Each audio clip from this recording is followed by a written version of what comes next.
Hello and welcome along to Northern Farms. It's the last day to get the carrots planted in field 8, but the tractor is beginning to show its signs of wear and needs repairs. While it's out of action, can we get started on the cows and sheep? Let's get farming. I get the distinct feeling that today is going to be a fairly expensive day on the farm. We have got to get this tractor repaired. We're currently sitting at 6 damages and an inspection required in 6 months.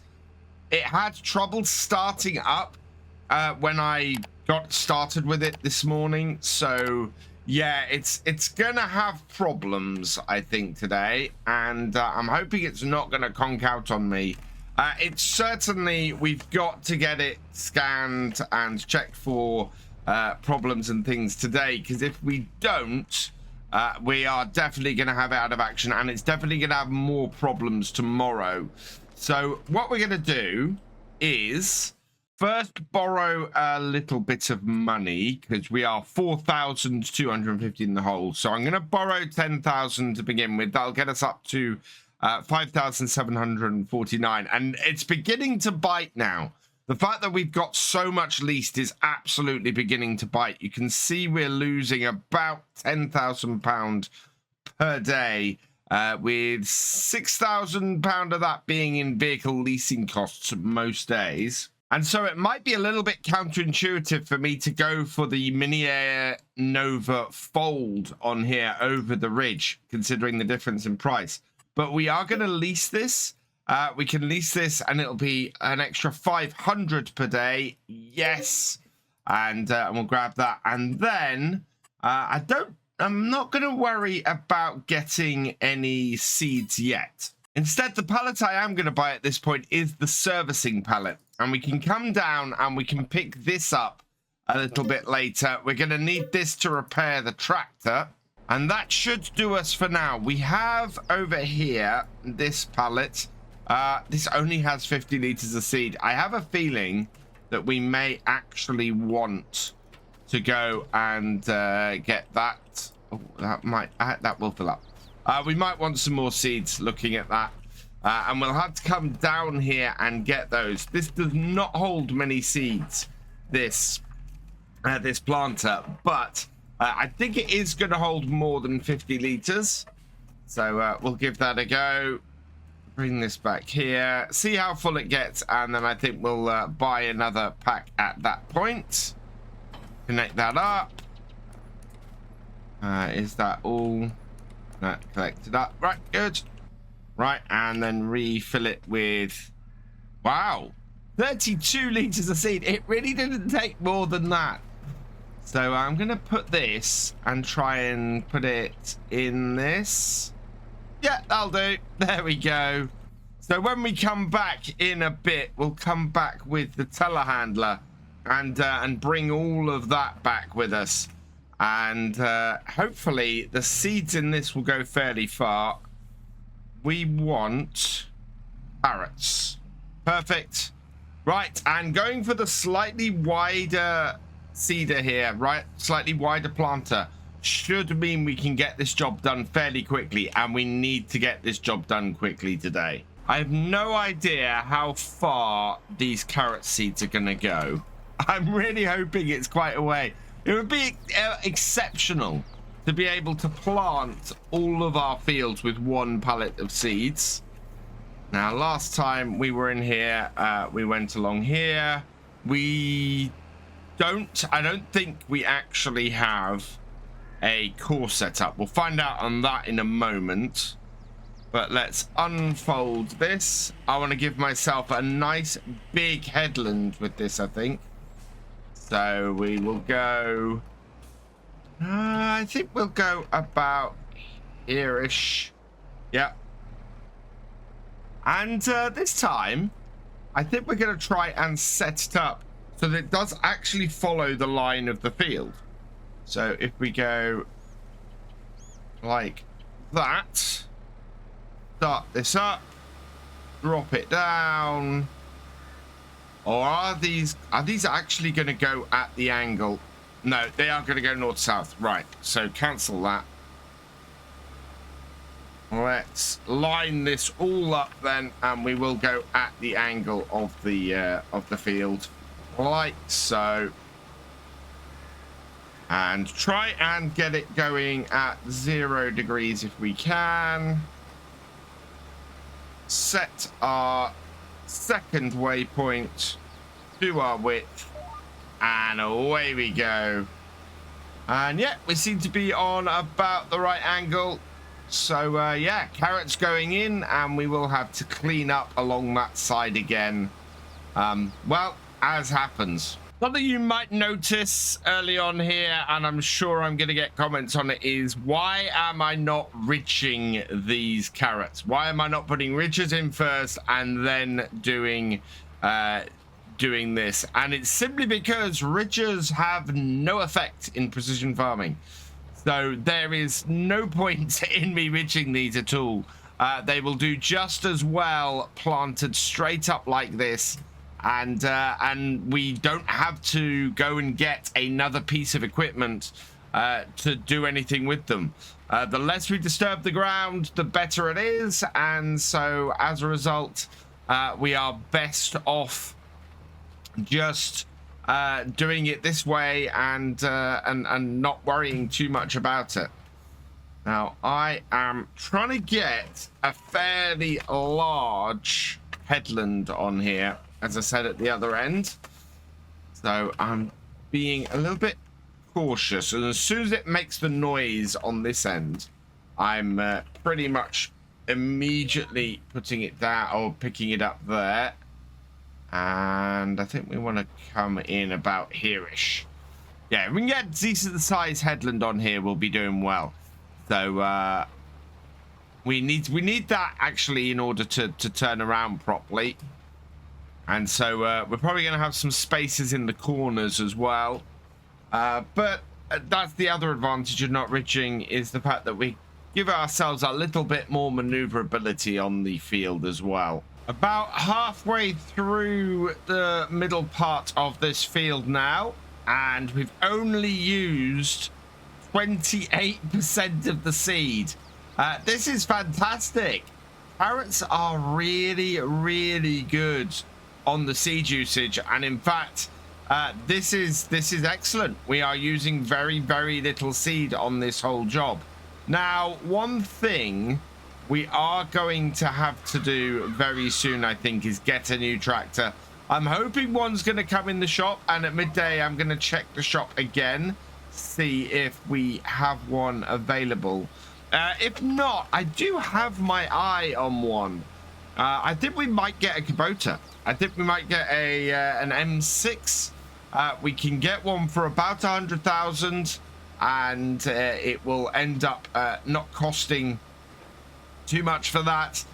We can get it with about 140 horsepower, I think, for that price. So that's what I got my eye on. I'm really, really hoping it comes up, and we'll see what happens. But yeah, another tractor is going to be very necessary, especially if this one could very easily be out of action for 2 to 3 months. We're into the fiddly bit at the far side of the field now. It is just coming up to 1 in the afternoon, so I'm actually really, really pleased I got this wider seeder. Yes, it's costing me more money to have it, but overall I think it's going to save us a lot of time and a lot of money. So that's good news. We're up to the edge of the field here, so we now need to head up this headland here and go and do the top end of the field. And yeah, once we got this done, we'll head back down and get the other end of the field done, and we should be in a really good place then. And then we can see exactly how much repairs on our tractor are going to cost. I am really concerned, not so much about the cost of repairs, because we can borrow the money to cover it, more the cost of time in getting it repaired. I really think we're going to end up needing a second track to get through harvest, because even if this is out for 2 months, that's going to impact into this year's harvest. That's actually worked out quite well. We are coming up to the gateway. I'm going to have to close the gates, otherwise they are going to be in the way of the last little bit. But that is very nicely done. It is only 2 in the afternoon, which is fantastic news. That gives us plenty of time to fix up the rest of this. And yeah, we're going to be able to get the tractor scanned and hopefully start it being repaired today. With 6 bits wrong on it already, I am really worried about how much worse this is going to get. We're going to have to put this, I think, in the end shed here for now. I also think we might have to straight up just sell our barley straight away this year, which is depressing. Whoa, no, don't unfold. Drop down. Okay, we don't need to do that then. So drop that down, and we will leave the Massey here ready to get it scanned with our stuff. And yeah, time to head down to the shop and get ourselves our repair kit and sort this tractor out. How bad is this? This only has... Okay, this is requiring an inspection in 2 months. So we might inspect all of this. I'm expecting this to be out of action for a very short period of time, if that's the case. And as a result, we should be okay. Oh, if we're going to get the cows, we're going to need to get a mixing trailer. I think I might have to look into that. Okay, so down to the shop with it, and we'll just scoop this up with our forks. I have noticed that the forks haven't degraded at all. And how's the... Well, the actual bit we've got here, it says inspection required in 2 months. There's a little bit of damage showing on our Merlot. Nothing too serious. Well, we might get away with this if we're lucky. I am noticing that the linseed is ready on the field we want to buy. Do I go and risk it and buy those, borrow the money and buy those now? Oh, we really want to add that linseed to our stuff, and with everything the way it is, it might be worth it. It's gonna basically max everything out if I do it, and that is a little bit concerning.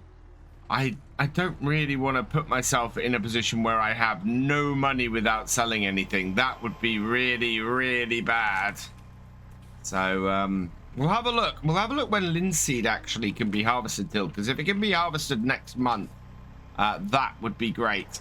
Okay, let's grab the seeds out, and we'll just put them, we'll put them in here for now. We have nowhere to store any crops this year, I should say. So it might be a straight sell. Right. And bring this over here. And we'll have a look at both machines. So how do I inspect the vehicle? Open maintenance, Control J. Right. Let's start an inspection. Takes 1 hour and therefore you completed it. Yep. Yes. So you do that. Continue. Completed at 15:45. So in the meantime, while that inspection gets done, we are going to go and use this piece of kit and see if we can get the cows and the sheep started. I think we'll get 10 cows, 10 sheep to begin with, and that will mean that we can get a good little bit of production going with both of them. So, cows first. I think we're going to go with some Holsteins. They start producing milk at 18 months, and we want to get some calves in fairly quickly. So I think 10 Holsteins, 16,500. So I am going to borrow 25,000. That will take us up to a £300,000 loan. 2, 3, 4, 5. There we go. And then we're going to select this. For that fee of 1,000, it's going to cost us more than that to lease a trailer. So I'm quite happy having them delivered for that. So buy that. Yes. Okay. So there are our cows. I don't think we need to worry about water for them. So that's good news. Over here, though, if we're going to go and grab our sheep, in fact, we need to come to the front here and grab the sheep. And with such a short gestation period on the sheep, I think it and puberty, it might be worth us getting at this point a load of lambs. We'll be able to get twice as many lambs. So yeah, I'm going to take this up to 20 lambs, and then in a year we should be fairly good. And the idea is not only to get wool here, but by the time we're looking at getting towards the end, we should have a load of lambs to sell as well. So we will buy 20 sheep as well for 4.5 grand, and that means we still have 6,500 to fix our tractor, which is perfect.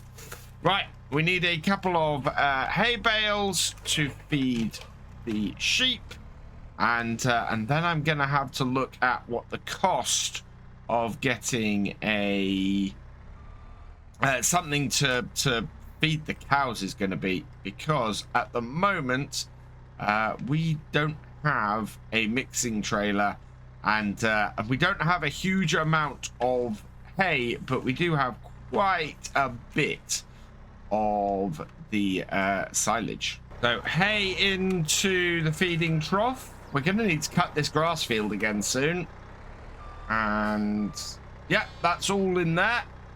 So daily food is 100 liters, yearly food is 9,300 liters, and they have just under that. So one more hay bale is enough to feed our sheep for the year. Our cows need 42,000 liters a year. So we're going to have to get a mixing trailer and get that mixed, because that is a lot of food we've got to sort for the cows now. Our tractor should have had its inspection completed, and 2 more damages, so 8 in total. Okay. Yeah, look. Just not starting. We need to get this into the shed, park it up, and then what I think we'll do is see how long these damages are going to take to fix. Hopefully it'll only be a month or so, if that's true, and with any luck we'll be okay. Otherwise, yeah, we're going to have to very much think about what we're going to do insofar as for harvest, because we need a tractor for 2 months' time, and it may be that we have to go with buying a new one in order to get through harvest this year. I don't really fancy doing harvest with the Merlot, especially if the Merlot itself is due to be out of action in the near future. So let's head over here, and we'll put the repair stuff down in front of that, because that's where we need it to be at the moment. This is off, so Control J. Okay, so it will be finished today at 7 o'clock. Today at 9, 8 o'clock tomorrow morning for 3. So all 8 damages would be, well, all 8 damages would be end of the day tomorrow. Yes, we can do with this tractor. This tractor can be out of action for a day, and it'll only cost us, perfect. Right, let's repair the damages. Yep, and end of tomorrow. So this tractor is 1 day, and just over 1 day, this tractor will be up and running again. That is absolutely perfect. So I'm going to put the tools in this shed here in our little workshop area. I'm actually surprised that this isn't a workshop on the farm. It's a little bit strange, that. But yeah, leave that in there, out of the way. And then we can inspect this once harvest kicks off. In the meantime, I need to pop down to the shop. We need to get a water trailer, and then we can get the sheep with some water. And oh, I haven't rolled the carrots. Do the carrots need rolling? Are we going to have to roll with this piece of kit? Let's see. Needs rolling. Take the mulched off. No, the carrots don't need rolling. I thought I'd rolled field 5. We must have run out of time to do that. So yeah, we're good. Fantastic. So we're back down to the shop, and we're gonna need 2 pieces of equipment here. I need a water trailer and I need a feed mixer. So water trailer, don't know how much water the sheep take. I don't think it's a huge amount, so we can lease that for not a lot of money. Yeah, we can lease that, and that won't be too expensive. Oh, I need to get my number plates right. And because we're putting it on the telehandler, I'm going to get the same number plates on that. So that's Tazoslo's number plate. Rim color. Oh, we'll go with chrome wheels, and we will lease that. Yes, okay. And to lease the other one, we are going to have to borrow 5,000. I'm hoping that's enough. And I'm going to get a 22,000 litre Silo King trailed line here. This should do the trick really nicely. Leasing that is going to be 2,250. We've added another £1,000 to our leasing costs today. That's not great, but thankfully we still have space in the bank for it. This telehandler actually should be able to run this trail forage wagon. So that is good news. We'll get both of these back to the farm and get them set up. I think that next time a lot of our time is going to be spent getting ready for the harvest. Knowing that it only took our tractor out of action for 24 hours to basically get the repairs all done. We need to get the repairs done on the telehandler, and we need to get the repairs done on the combine as well. So I think next time we will probably get those all going. And then after that, we're going to want to maybe look at getting a contract done with all of our equipment out of action and not being able to actually get any work done on the farm. I think it's going to be very wise at that point to take a contract. And I can think of no better contract to take than the one in field 3 for the linseed. So, yeah, let's borrow the items for that. And then next time we'll be able to pick up the harvesting contract in field 3. 2,602 litres with the linseed. It's only going to be 2,600, but it gives us something productive to do on our farm. And yeah, bring a little bit of extra money in. It won't even cover our daily costs of leasing. But it will at least put a little bit of a dent in it. Really, what we're going to need is another tractor on the farm to deal with stuff like the weeds and the nitrogen while ours is out of action. We also had lined up the combine and Vultra here. Now, I could use this Vultra to do the weeding and the nitrogen that we need today. But actually, the shop has come up with something far better for us. And I mentioned last time that I'd really like to get a Kubota around 135 horsepower. And actually, in the sales today, this Vulture Varmint 8750 has come up. It's only got 8.6 hours on it. It has 190 horsepower. And this, to be honest, is a real bargain for us. So I'm going to borrow the 65 odd thousand we're going to need to buy this, which takes us up to 370,000 on our loan. And we're going to grab this tractor. So this is absolutely perfect. It's in the blue. I'm liking that color a lot. We could go with the white tires. Okay, that's a little bit of a Ford setup there. In fact, if I was being true to what we were doing, we could go with the red Massey Ferguson color on it. But no, I think I'm going to stick with the Vulture Varmint blue. We will put the Michelin tires on it. We've got... I think we just want standard tires. We can put narrows on it, which is good to know. No front loader on it at the moment. We can't afford the Azaria Compact or the GPS, unfortunately. And I need to go and grab somebody for the number plate. And selecting from the producer level patrons at random, congratulations to Simon Hardy. You have been selected to have as close as I can get to your name on the number plate. So I've gotten with Sio1 HDY. So yeah, I think that works as a number plate. So congratulations, Simon. You have the number plate for the new Vulture. And now that we've got all of that set up, we will buy that.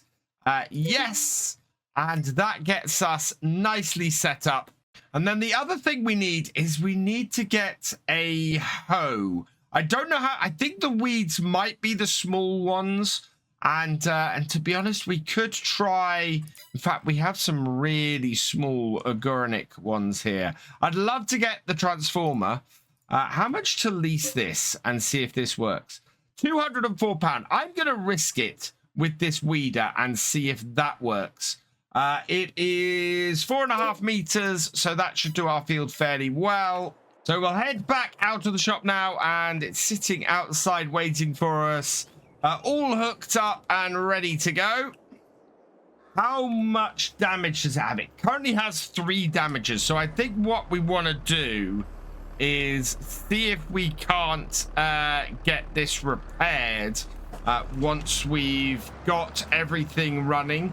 We know our other tractor actually will be up and running at the end of today, and I'm probably going to use that to cart next time, and we'll go around. Although we might just use the Massey to do bigger jobs and see how we go. I'm tempted with the upcoming carrot harvest to get the Massey running with the harvester and this running with the trailer and see how we do from there. So we'll get this into the field and get it going. I'm going to try and stick as much to the rows as possible, but of course the way that the whole thing has planted does not make that easy to do. I mean, our headlands are 45 degrees to how we planted them.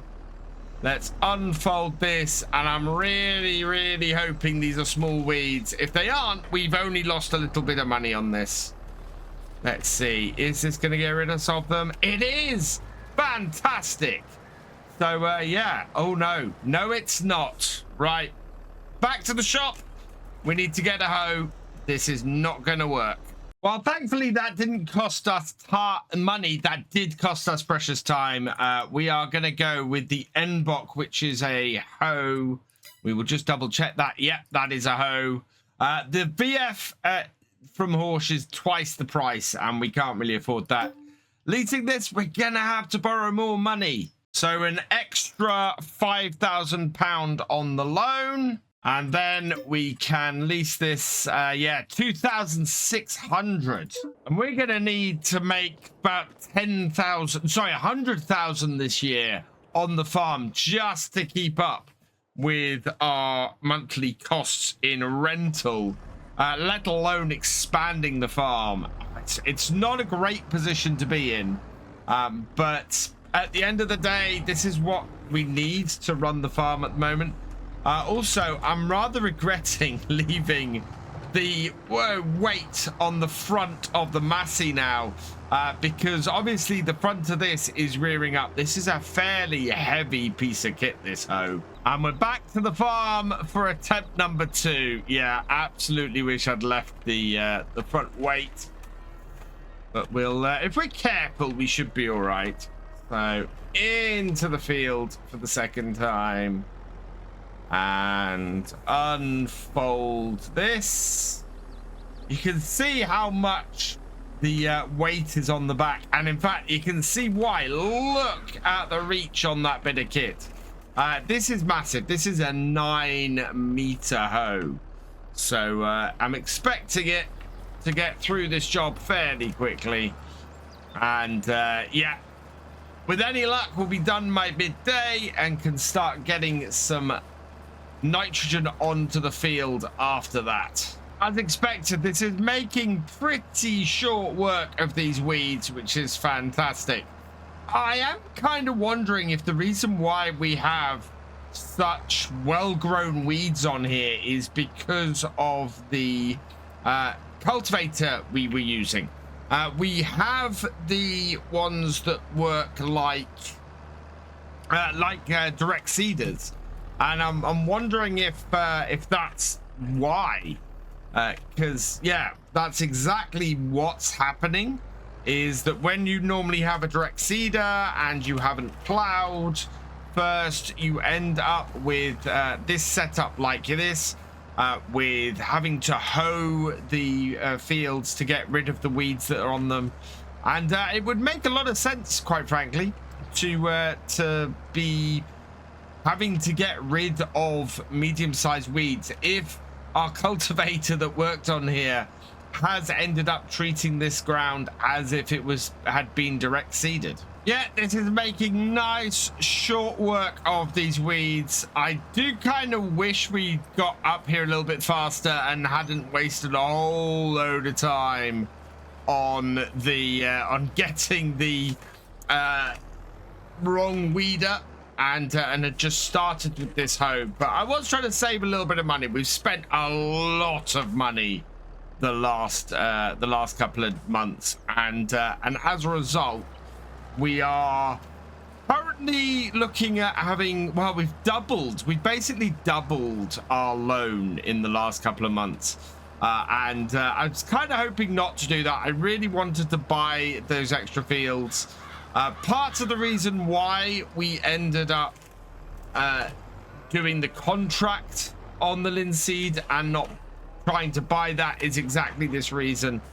We just did not have the money, and we have been needing another tractor on the farm for the last couple of months, ever since I realized that we were gonna end up needing one in order to cover when the Massey was out of action. Yeah, having this come onto here is very useful. I will probably use this as my carting tractor. 190 horsepower should be more than enough, and it means the Massey with a few more hours on it will be quite useful as a field work tractor. And we'll try and split the time between these two tractors as much as we can, to make sure that neither one of them ends up a little too overused. And in fact, what I will probably do is, as soon as harvest is done and we've got the Massey doing stuff on these fields, we will go and get this one inspected and repaired, because yeah, it does have a couple of issues being a second-hand tractor, and we want to clear those up as quickly as we can. This might be my final row. I've just got to watch for the edge of my piece of kit. I think that's about right. So yeah, we're probably going to come up the edge again looking at this and get rid of the rest, which is a little bit annoying because I was hoping it was going to do the full reach, but it's not quite. Not the end of the world, but we'll be all right. Oh, I've just been thinking about everything that we still need to do on here before the end of the year. We still need to build the new yard. We still need to get the grass planted in the rest of the field. So I really need to get the concrete laid down fairly quickly and get the grass planted in that field there, because we need another meadow that we can get. Plant another grass field that we can get hay off, because we're going to run out of hay before the end of the year. So that needs planting in the near future. And yeah, all sorts of stuff that has really sort of come to a head, to the point where I'm actually thinking we might move to 2-day months now that our farm is established. It makes sense. We're going to be getting there with the carrots in the next month or so. And everything else actually is beginning to say that to me, that's what we should be doing. So I think we will set it up so that next time we're running 2-day months. That will also give us enough time to get the linseed contract done and our own harvest done, which of course we need to do as well. And generally we're getting to the point on the farm now where we need that extra day a month in order to actually get all of our jobs done. So I'm very much, I think, going to be looking to do that going forwards. Right, the next job we need to do today, and something that I almost forgot about, the cows need feeding. We still haven't given them any feed yet, and they're not going to start producing any milk and making us money until we do. So let's go get our telehandler and go and grab a couple of the bales, or a couple of the silage bales, so that we can actually get that working and get some money being made from our new cows.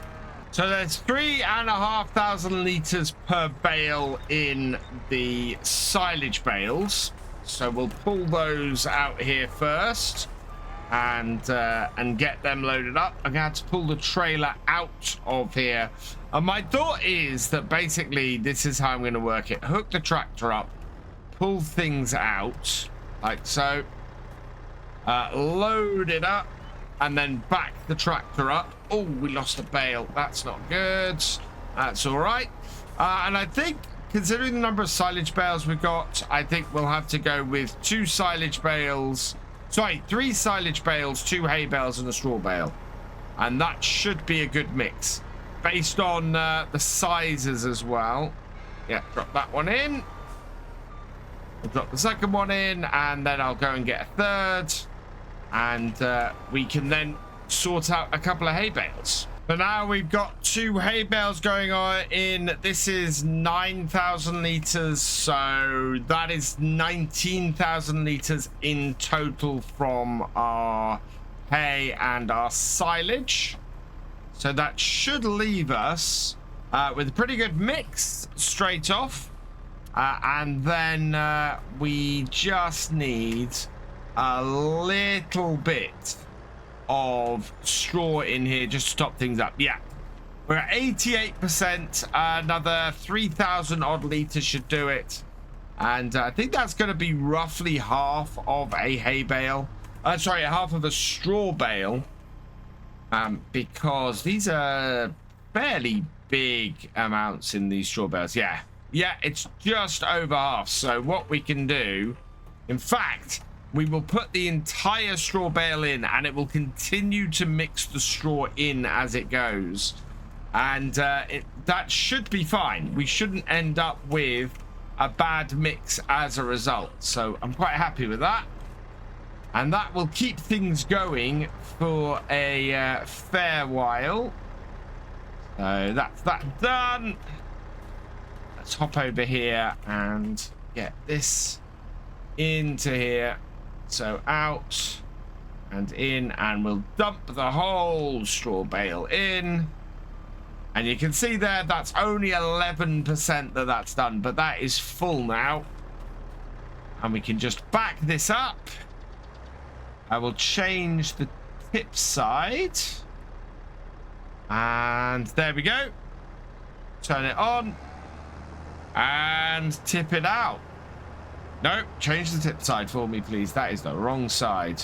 That's interesting. So TMR in here, you have to tip out the wrong side in order for it to go in the right place, because the trigger is slightly off for it. That is very interesting. And the cows, they now have 24,500 litres. They take 42,000 a year. So, yeah, that's more than enough to keep them going for now, which is fantastic. Yeah, sheep are doing well. We've got enough water to keep them going for a little while. We'll just keep an eye on that. And they've got enough food to keep going for a while. Although their food consumption has gone up a little bit. So that is why we need more hay. With that done, we need to see how much solid fertilizer we got. We've only got 368 litres. So I'm going to pop down the shop. We'll go and grab a pallet of solid fertilizer, bring it back on the forks, and get started on upping the nitrogen levels in the carrots. So I'm going to get 2 big bags of the Helm fertilizer. That will give me 2,000 litres. We should be able to pick that up without too much hassle. And that will be easier to transport back than 2 pallets. So yeah, we can get these on the forks without too much problem. Let's bring these forwards. I'm going to take those out slightly. Is that in a good place? Yeah, that's in a good place. We can hook them on without too much of a problem. Yep. And we're only just going across the road, and then we're heading down our private lane, so we should be all right. It wouldn't be a good idea to take these any kind of distance on the front here like this. So we'll bring this up here, and then I'm just going to connect the tractor up and fill it straight up. So bring this out of here and turn. And yeah, we can come straight around here, get this filled up, and head straight into the field. I think that's done well. Yeah, we're good. So with the tractor in position, we'll just bring this forward here, and yeah, there we go. Both big bags should go in here fairly easily, and we should have more than enough to do this field. I'm going to go round the headlands first and get those done. So turn this on. We have a really good spread on this. But look at how fast that's going down. This is a really, really bad level of nitrogen on here. And it needs a really, really good dose. And I'm just a little bit worried about the speed of this. We'll see how well this does. We've got a nice wide spread on it though, so it might make it all the way around. Headland's done, and we've used just over a quarter of the available spread that we've got. So I think we're going to be all right. I think we've got plenty to actually get this whole field done. I'm not quite as worried as I was initially. We're just going past the 1,000 litre mark. And yeah, more than half of this field is done, which is fantastic. Look at the amount that's required on loam. Wow, 195 kilograms per hectare. And it's quite a hefty level. 200, that's just it for carrots. Carrots really require a lot of nitrogen. And we just got a little spot down at this corner of the field here. We'll get that covered. And done. Perfect. Wow. That is really, really good. I'm quite happy with that. 532 litres left. And I think with the levels we have on our stuff today, we'll unload this if we've got enough space to do it. Oh, come on. There we go. Not quite sure where that's put that. Oh, that's put that in that shed over there. Okay. Which is a little bit of a problem because that is too heavy to lift, and I'm going to need to get my Merlot in there to get that out. We need to get the Merlot inspected today. It's due for an inspection tomorrow. It currently has 1 damage on it, so we could possibly get that repaired overnight. Even if it comes up with 2 damages, we could get those repaired overnight. So we kind of want to get that done. Let's get this out of here though, and out the way, so that we can then park things up. We need to get the combine inspected as well ahead of that being used in well, ideally I want to do my own farm stuff first. So yeah, let's get the combine inspected and repaired. Let's get this inspected and repaired if it needs it, and let's get the Vulture inspected so that we can get rid of those 2 damages that are kicking around on that as well. Get everything out of the way. Have to borrow money if we need to, before we have to borrow money to get us out of debt to do stuff, and go from there, I think is a much better way to go. So repairs for the combine. Let's see. We should be able to Control and J. Start the inspection. 1 hour, so that'll be completed today. He'll then go and do the same with the tractor. Oh, although we'll want to move that out the way. In fact, what I think we'll do with this is this doesn't actually need to be inspected. What this needs, it doesn't need an inspection for 12 months. It could do with some repairs though, so we'll get rid of those pesky 3 damages it has. So pop into here and have a look at that. We got 3 damages are gonna cost, yeah, so that'll be ready by tomorrow morning, but it's gonna cost 805. So repair damages, yes. So this tractor is now unable to be used until the following morning, which is fine. And then finally, we want to get this up and away from that trailer if we can. See if we can get a fork under this. Yeah, there we go. And out the way. And I'm just going to park this over here. So put that there. And we'll get this inspected as well, because it's requiring an inspection. And start the inspection on that as well. 6:30 inspection should now be finished on this.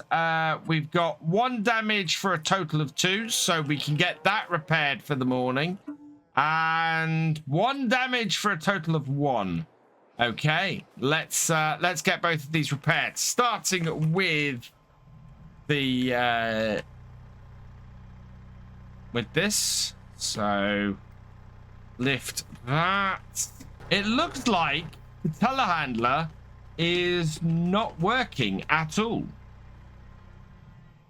I don't know why my whole thing has stopped working completely. It's as if it's not connected. Yeah, we can detach and attach, but I can't move things. So I'm gonna have to try repairing the telehandler, and we will repair the combine in the morning. So let's repair both the damages. Yeah, it looks like there's a fairly big piece of damage here.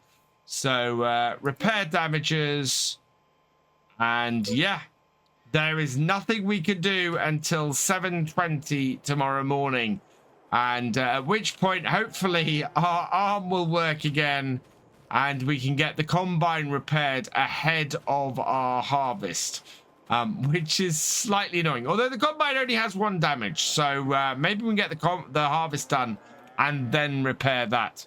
So we finished all of the repairs on our equipment. We ended up not actually doing anything with the combine.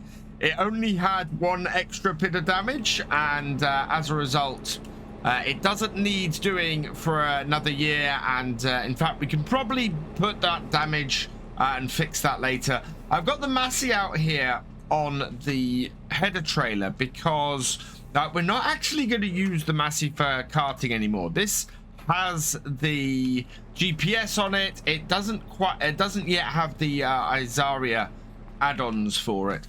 So we're going to get those on at some point. But this is basically going to be our tractor to do most of the work around the fields and everything. And instead, we're going to use our new Vultra for the actual work of getting carting done and for putting on the flatbed and things like that. That way, we will keep the costs down. Speaking of costs, we are 5,191 in the hole, which is not great. Obviously, we need to make a decent amount of money. Let's get the back of the combine unfolded. There we go. Unfolding the tank and start it up. We switch back to the header. Down it goes. And in actual fact, I think I want to go around the field counterclockwise first in order to keep our auger away from the edge of the field. This is a fairly large combine that we've got on here. I mean, 2 rounds at the headland is going to do a massive amount of this field straight off the bat. I am a little worried because I noticed while I was doing my flyover and everything that the end of the field, actually, the headland crops might not have ripened. So we're just going to be very careful as we come in there. This is tight in this corner. Wow. Yeah, I want to make sure that we aren't hitting the fences or the wall at all. There we go. Should be able to get in there and round now. Yeah, there we are. So yeah, a little bit tight in that corner, but good otherwise. And this combine did us really well last year, so I'm expecting it to do really well for us this year. I might see if the contract for the linseed that sits the other side of the hedge, whether we can get the equipment returned for that and do that with this equipment, because at the time I was expecting us not to have anything available. Oh yeah, look, we've got a whole load of stuff that's not really got enough sun on it and has ended up not being fully sorted. But the yield is looking pretty good on this at the moment. So, oh yeah, look, under the tree and on the edge here, this crop is just not ripe enough to harvest. That's a little bit disappointing. This is the last day we can harvest. So, yeah, we're just not going to be able to get that barley that's sitting around the edge here at all. We're looking pretty good off this headland. We are already 86% full and looks like we are going to be full maybe even before the end of the headland. That would be absolutely fantastic. Yeah, we're 94%. We've got a little bit further to go round, and then I'll be able to grab the Vultra and empty out. And looking good. Yeah, 97, 98, 99. I think what we'll do is we'll get the auger out. We'll turn off that. We'll keep the thresher going.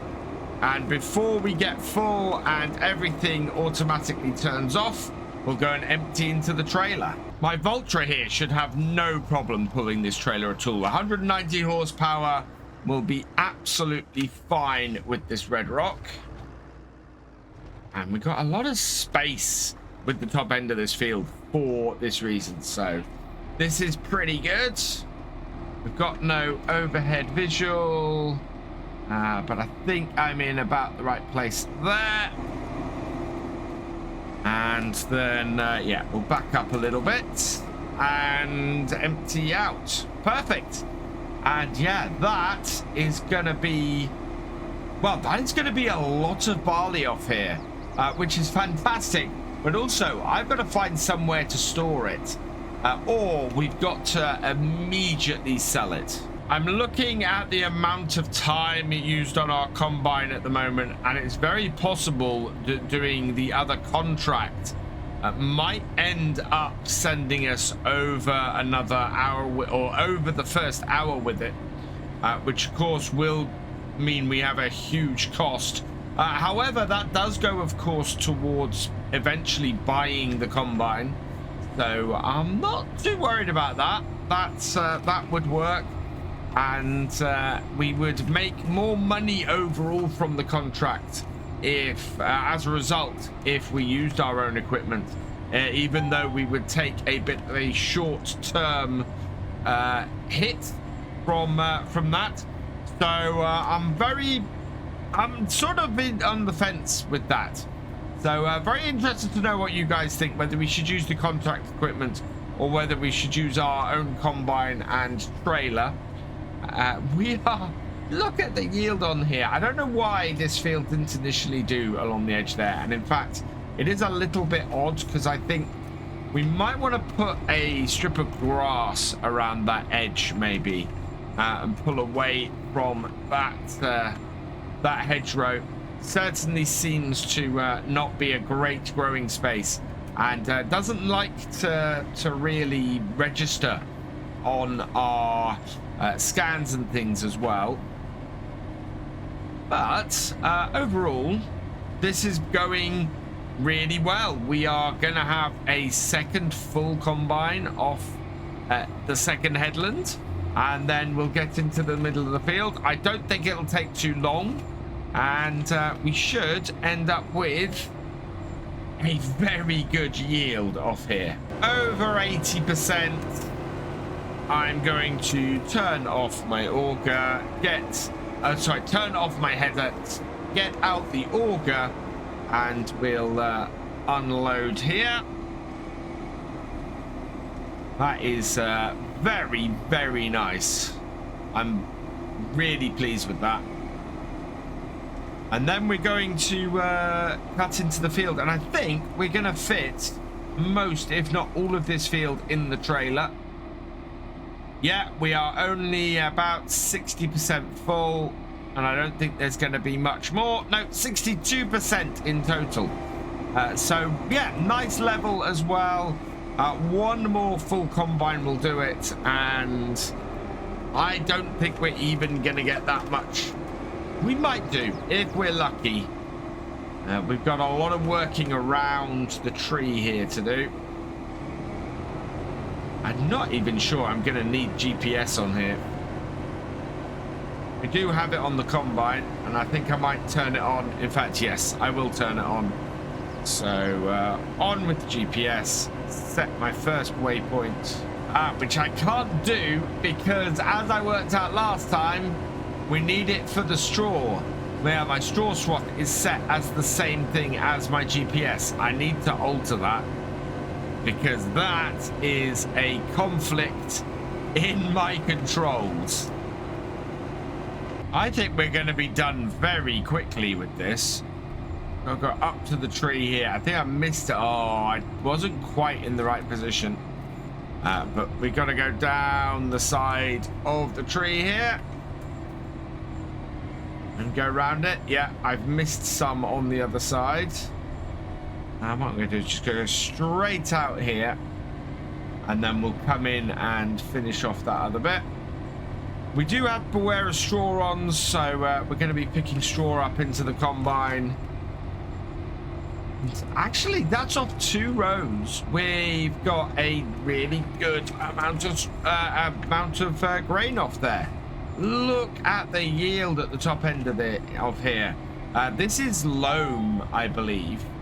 And it's really good. In fact, having messed up and got that straw swath, lost the straw swath on this bit, means I can't actually pick up that little bit that we've got there.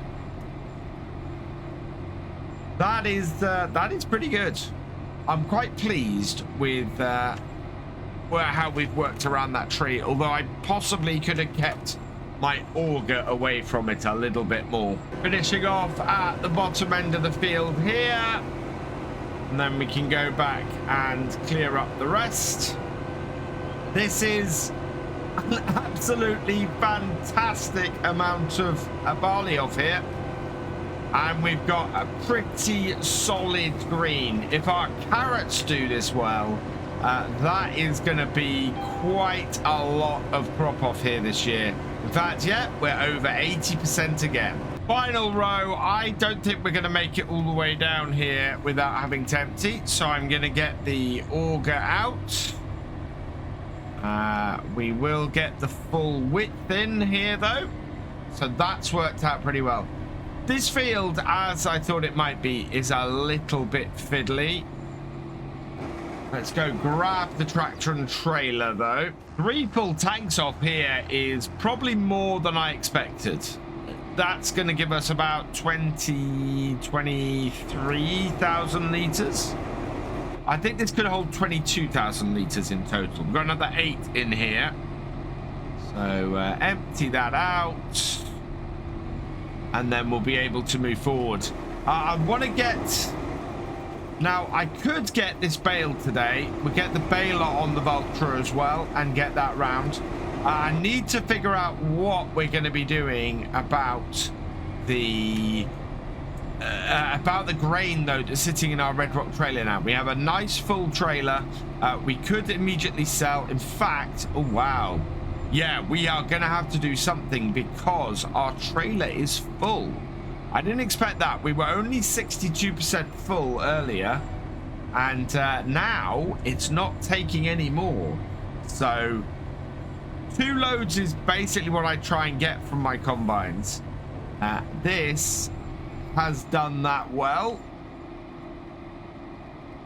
but we are out of space.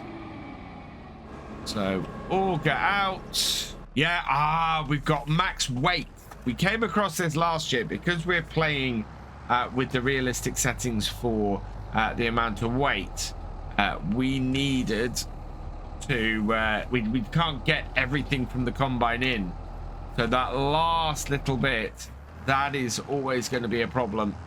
I think it might be time to see if we can put something down and maybe get a grain store built in our field over here.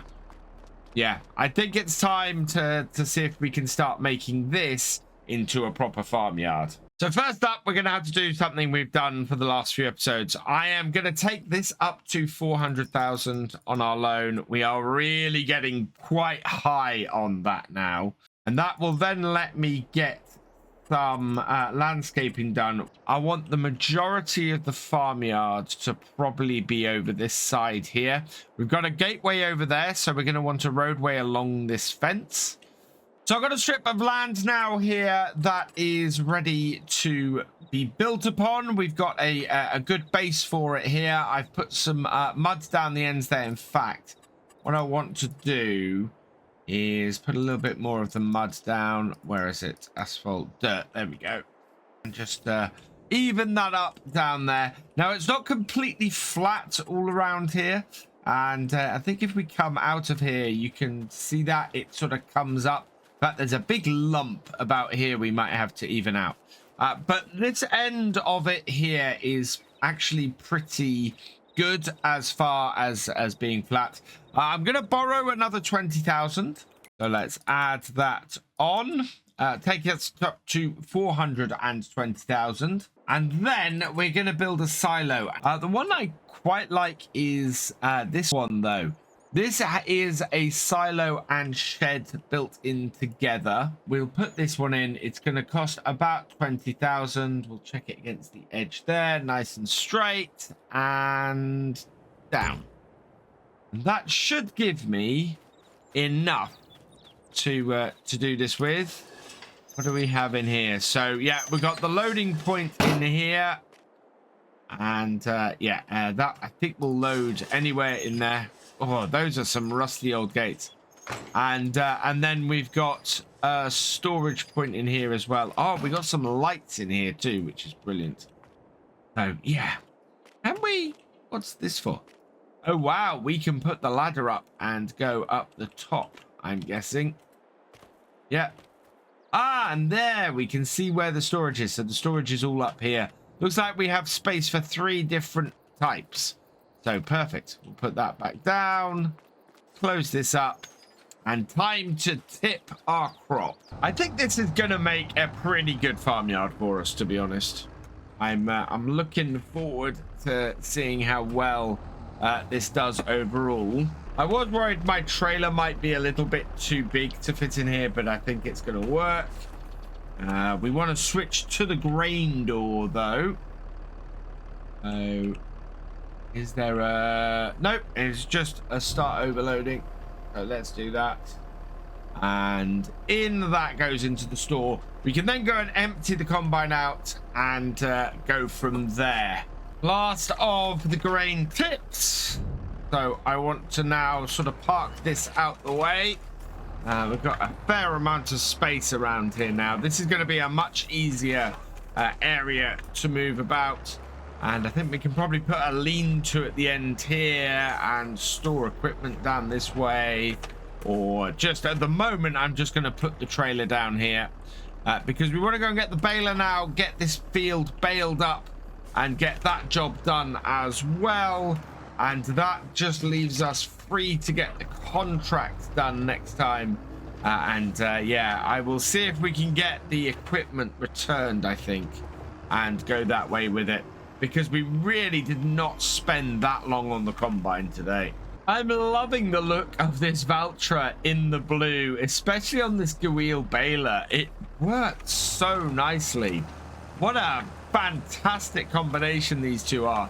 And in fact, the last thing we baled on this, by the looks of it, was straw. No, that can't be right. I think it's just changed to it when we started picking things up. So, yeah, we should get a good number of straw bales off here. And in fact, I think these are probably going to be bales that we'll want to sell.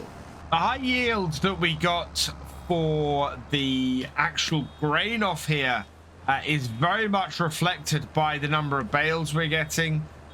We are half a dozen bales in already, which is pretty good. I'm very, very happy with that. If we can keep this going and end up with a decent number of bales to sell, that is going to be very helpful to us today. I am not picking stuff up. And it's because I've not got the pickup down. Just going to need to move the combine to somewhere out the way. So we'll fold in the auger. Leaving it running when it's a leased combine was probably not the wisest thing to do. But we'll just move it out of the way over here where we've already baled. And yeah. Down there with the header. And turn it off. Perfect. 2 headlands and we've already got a massive number of bales off here. I am amazed by how much straw there is on this field. It's quite a big amount. And yeah, I'm going to load it up onto the flatbed, I think, and straight away sell it. We have rain on the way, so I think getting this done ASAP was good. And yeah, we should make a decent amount of money off this straw. We still have a lot of straw left over from last year's harvest. So this is going to be purely to sell off. And I think it's going to work very well for us because of that. Just a couple more rows to go. And we're looking like we're going to get maybe another couple of bales out of here, including this one. That's a very strong amount off just that little section there. We've got a few bits and pieces that we can clear up around the field too. But you can see there's still a fair amount of straw laying here. And because the swaths are fairly high and these bales are not the biggest, they do fill up fairly quickly. Yeah, already over 50% on this one. We've got a bit over here to pick up. And then we've got a short row down here, which seems to culminate in a fairly big pile. That might be enough just to finish this bale off, or at least get us close enough that some of these other patches you can see around here are included. Yeah, we're up to 75%. Oh, wow. Yep, I would like to have one more bale off here. There's quite a large mound in the middle of the field over here, so we'll give that a try. We are 84% now, 92%. Oh, it really is not going to take much to finish off this bale. 93. This puts us at 96%. It is so close to completing a bale. I need to find 60 litres of straw on this field. There might be enough around the edge here. We're not worried about running over the green. That takes us up to now just 37 litres. And I think that this pile here might be enough to do it. We need 6 litres. Just 6 litres of straw to get one more bale out. This must be it. Oh, it's... No. So that is a full baler of straw, but it's like 0.2 or 0.3 out. And there is the tiniest little patch of straw. We'll run over it, and there we go. Just enough to throw it over. Every little bit of straw on here, and we've got one last bale out. That is insane, but I am very happy with that.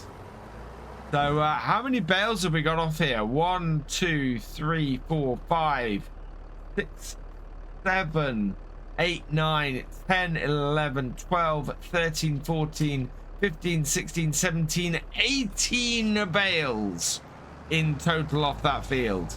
Absolutely fantastic. Wow. That has been a very productive day and a very productive field. I am ecstatic about that. And yeah, now we can go and park our baler over there with our trailer. And that has got that field done. So that's our field done. I don't think we got a huge amount of money's worth off that field, despite the fact that it has had a really good yield on there. So let's just bring this over here. I'm going to park this tractor in the shed. And so we're going to be carting with it next time, I think. Should be able to fit this in here, though. We are going to have probably a new tractor shed, I think. But yeah, just park this in here for today. Like that. Nicely done. And then we want to go and put the header on the combine so that we can either move the combine back to here or get it into the contract field and make some money. But we're looking pretty good. I think we're sitting pretty at the moment. Yes, our loan has increased a lot, getting us into harvest this year, but I think it's paid off. We are going to sell a lot of bales, and we are going to make a fair amount of money off of here. So that'll all be good. And we will take on that contract as well. See if we can make a load of money from the linseed too. And as I said, we'll see if we can set it so that we don't need to lease equipment, because we already have all the equipment we need right here on the farm to get that job done. Even if our combine is now at 0.8 of an hour. Yeah, it could cost us more than the contract to get it done. but I think will still be worth doing it. Right into here, take that off, back it off slightly, and then disconnect. Perfect. So yeah, next time we will be taking on the linseed contract, loading these bales up and getting them sold. We've now moved to 2-day months, of course, so it'll be the 2nd day of September. So I managed to cancel and retake the contract so that we didn't have to use the equipment that the contract came with. And in fact, setting up the combine and getting it in position, we ended up using quite a well, we ended up going over the hour here. So our contract has, or our combine has, cost us extra money, and would have cost us extra money whether we had done this contract or not. It wouldn't have been very much, but it makes sense to not have to use it if we do. We're only going to make about £2,000 from this contract, but crucially, we will get some excess linseed from it as well. So we'll see how it does. We'll see how much that's worth to us. There's a good chance that it could actually be worth a lot more to us than the contract itself. The yield off here is looking to be pretty good. We're getting, well, we're getting about 12 tons per hectare. We are up to 87% full, so we should be able to empty the combine when we get to the end of the field here, I think. And as a result, yeah, we will we'll have the tractor in a good position as well. It is creating straw. I don't have the straw from contract turned on, although I'm very tempted to go and get that and make us some extra money on here. I'm sure the farmer would be happy for us to take the straw as well. So yeah, that would work out fairly well for us if we did that. All in all, though, this is turning out to be a pretty strong contract. We just need to get the combine emptied, and we could end up with a fair amount of excess linseed if this pans out as it is. It does seem to be a fairly good yield off here. I'm quite pleased with that, and linseed pays fairly well, if I remember correctly too. Let's see, yeah, and that is just in our trailer rather nicely. And with our harvester emptied, we can continue on. And I think this field is planted north-south, so we will have to respect that as far as cutting in goes, I think. But yeah, ideally, I would probably want to do it sort of east-west-ish if I was doing this field myself. Certainly, that is the longest edge of this field. There are a couple of other jobs I'd quite like to get done today once we finish the harvest on this field, and I don't think this harvest is going to take us very long. I think we'll have this done by about midday. I would like to get the bales collected up and sold. If we could sell the straw bales, that would be good. Get us a little bit of income from those. And I would also like to, I think, get grass planted down by the new yard. If we can plant grass in the top end of that field, we might be able to cut it by the winter, and that would give us some silage bale income or some extra hay. Hay especially, we're going to be a little bit short of going into next year. So either way, we need to get some extra cash in, and the best way for us to do that is going to be with some grass work, because of course with the creation of Field 5's larger version, we have reduced the amount of grass that's available to us. Having completed the headlands, we're cutting into the field, and yeah, I'm going north-south as I said I would. It will work best for us that way, I think, and we're opening up in this direction. This is a great little field. I kind of wish we'd been able to buy this. I had talked about this earlier, about how I thought buying this area would be a good way to go if we could. But Of course, we spent a lot of money getting other stuff set up. We've still got money to spend because we still need to get a carrot harvester this year. And as a result, it's not been possible to purchase this. I am considering this series going on a little bit longer and starting up 2 series going at once. Let me know what you think in the comments to that. What I would basically be looking to do is doing a going back to something I did in my early days of creating videos and doing a new series that runs 4 days a week for a month, and then 2 days a week on the weekends for the second for a second month, and switching it around like that. And in order to line things up like that, next month we would be starting the 4-day-a-week series and then running this one on the weekends. So let me know what you think about that. It would mean this series would probably run an additional 12 episodes, maybe. No, an additional 8 episodes. And I think that would give us a chance to do a little bit more on here. And I think people are always asking for more from my series. So yeah, we'll have a look and have a see. And going from basically 4 episodes a week to 6 episodes a week as a result. Let's empty this out because our combine is full. And then we will continue on. Go forwards and in. And close that down. Fantastic. That trailer is looking a bit full at the moment. It's not going to take another full load off this combine. I don't think that's going to be a problem, though, because we are only 25% full and we're cutting into the last part of the field here. Yeah, there's not a huge amount of linseed left. And we may end up selling all of this today. It's not the best price for linseed at the moment, but I quite like the idea of giving ourselves a little bit of a boost.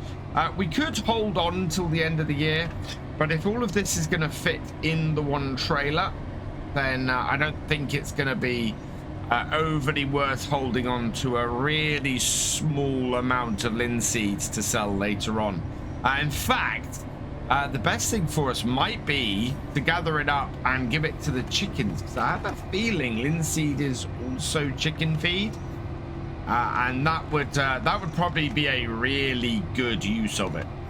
So yeah, we'll see how we go. If our trailer is unable to take the full weight of what we have left, then I think whatever's left we'll put in the bucket on the telehandler and feed to the chickens. Just a small bit left in the corner to go, and yeah, we're only up to 60%, so this is not going to be another full combine off here.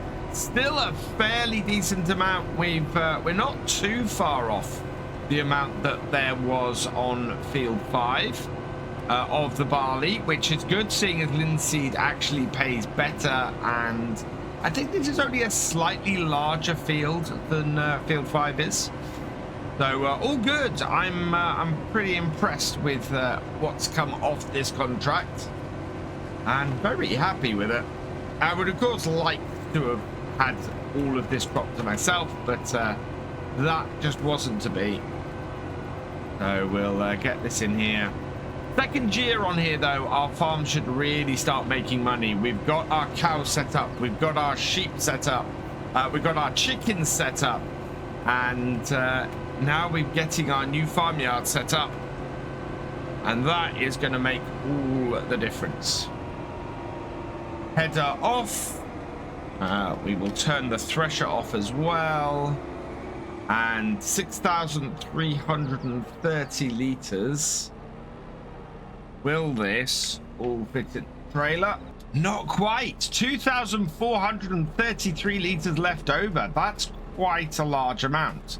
And I'm guessing that is because, yep, 80% max that we can put into this trailer. Let's stop the combine, because of course that's leased and we don't want to be doing too much extra cost. So header down, combine off, and we'll go tip this and see if this finishes the contract. So I'm looking for the way into this sell point where we got to deliver this. Got to be round here. Ah, there it is. It's at the... Ooh, let's not get hit by a car. It's at Bellum, and... oh, we're going to have to reverse into it. I don't know. Have we got a car behind us? We do. Don't come any further, please, car, because I have got to reverse this trailer into here. I don't wish to be blocked by you. Oh, that's close, but no cigar. We're not quite there. We needed to be a little bit tighter in. That car really is in the worst possible place for us. But we've managed to just about get it in here. Maybe we can go past. That would be helpful. Yeah, let's move out the way and see if they'll go past me. The small traffic jam we caused is clearing out. And now, oh, wow, he was coming at quite a speed. Yeah, the cars around here really do move fast. Go on then, you walk past as well. I don't want to drive into you. Okay, they will now have to wait because we need to get into this spot here. And we're clear. Fantastic. There we go. Yeah, not the easiest thing to do. I think we could have come in from the other side to do it as well, though. So will this complete our contract? 94% transported. Price of linseed today actually is fairly good. It'll go up as high as 600 and... Oh, actually, you know what? And I think we're in the Country Farm shop at the moment. Yeah, Country Farm shop is exactly where we are. So we want to go and get this all sold here today. We'll do fairly well if we do. And we'll get out before any more traffic comes along. We're not going to get a huge amount from this, but we will get a little bit. We should get most of the 2,000 litres, so we should get about £1,000 off this, I think. Start the combine up and empty it out. Right into the back of the trailer, over the wheels. There we go. We'll turn that off again. And let's go and get this tipped. One thing I think I discovered about this map is that the equipment we're using here is really at the top end of what works on this map. We are pushing it, and most of the time, as to exactly whether we can get in and out of gateways. I'm having to find other ways around stuff. We're having to increase the size of some of the fields and things. I think it really would benefit from having smaller, sort of max 150 horsepower tractors and things on here, and working with equipment of that size. The 190 and the 350 horsepower tractors we've got, 250 horsepower tractors we got, sorry, are, yeah, very much at the upper limit on here. And so, and the combine feels very much a little bit of overkill for the size of fields we're dealing with. It's great, it's getting through them quickly, but yeah, it is a little bit of overkill for what we have. I should note that we made just under 1,500 for the excess we dropped off then. So that's not a bad little amount. It means we're going to get about 3,000 in total from the contract. But before we finish the contract, what I want to do is get all of the straw baled up. I have got permission from the farmer to get that field baled and for me to take the straw away. He has no use for it whatsoever. So yeah, that's what we're going to do. We're going to get it all baled up and take it away and sell it ourselves, which will be a great little bit of extra income. Before we get too far into this, what I want to do is reset the bale counter. It currently says 69 bales.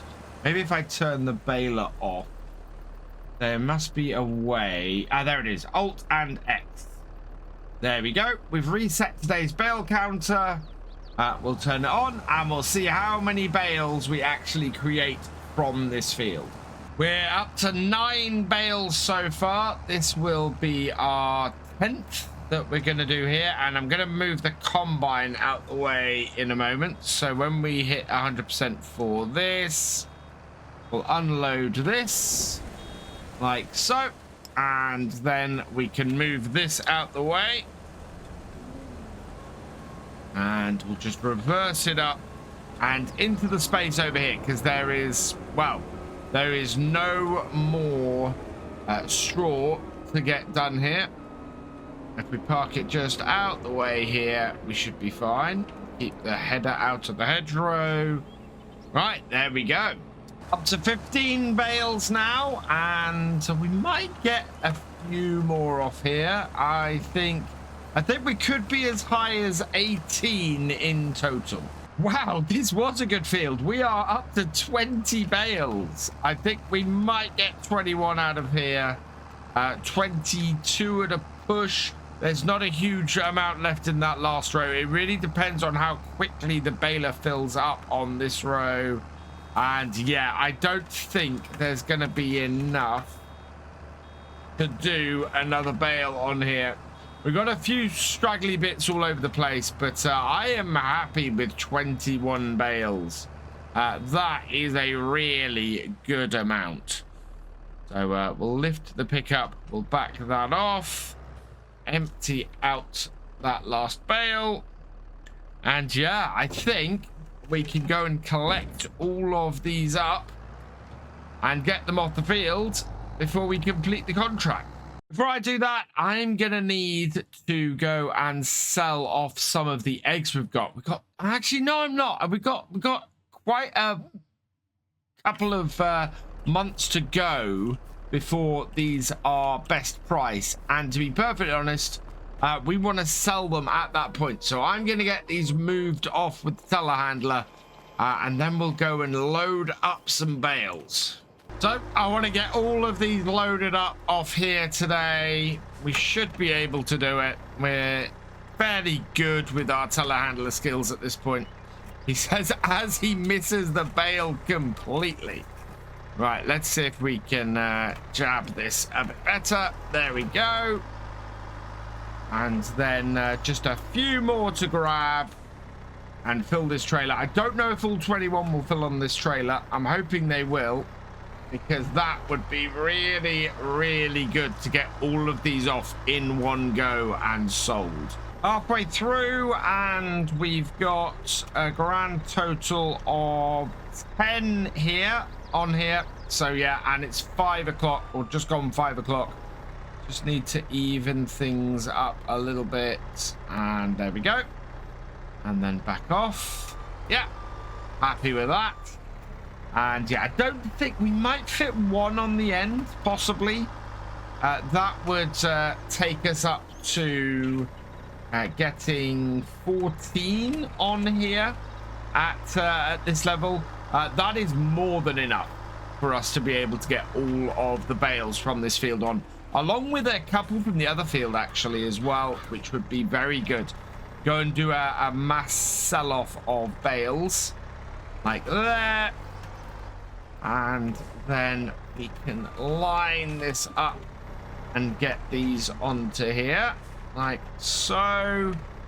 I am very pleased with this. This has been a very productive day, and we should make a decent amount of money out of the extra from here.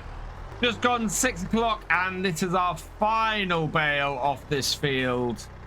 This has been an incredibly productive day here on the farm. I am very, very pleased with this. We're going to make a decent amount of money from the bales off here as well. We'll be able to add a couple of our own bales to it as well. We've got space for 5 bales from our own field. So that should work out fairly well. Oh, wow. That is not going to disconnect immediately. This is the first bale that's got stuck on there, and in fact, it has released it. Fantastic. Right. Strap all of those down. Strap that one down. And yeah, we'll clear off this field and get the contract completed. Got the combine and the Massey with the header trailer and everything off the field. Just this trailer is the last one. And we need to turn off the Merlot. So next time what we'll have to do is get this field here cleared of bales as well. We want to collect on the contract quickly. So with that completed, we'll make another 2,602. So we will collect on that. And yeah, that means next time we can get our bales collected up and sold, make some money from that and start processing these fields. We need just 5 more bales on this trailer for a full trailer. I don't think we got enough space on here to put a load up the top as well. So I'm just going to get sort of 5 more on here and then we'll go and do a sell-off of these. I think the rest will then fit on the trailer. I don't think it's actually much more than a single row for the rest.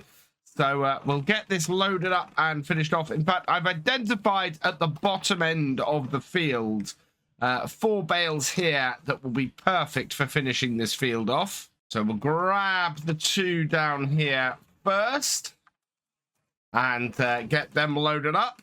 And then we'll grab the other 2 that you can see just at the top of the screen there. That way we'll be nicely done, loaded up, and can make a decent amount of cash straight away today. We're actually for once not in the red, and that's partly because we went and borrowed a whole load of money last time. So that's not due to us actually having made money. That's due to us just having borrowed more than we needed.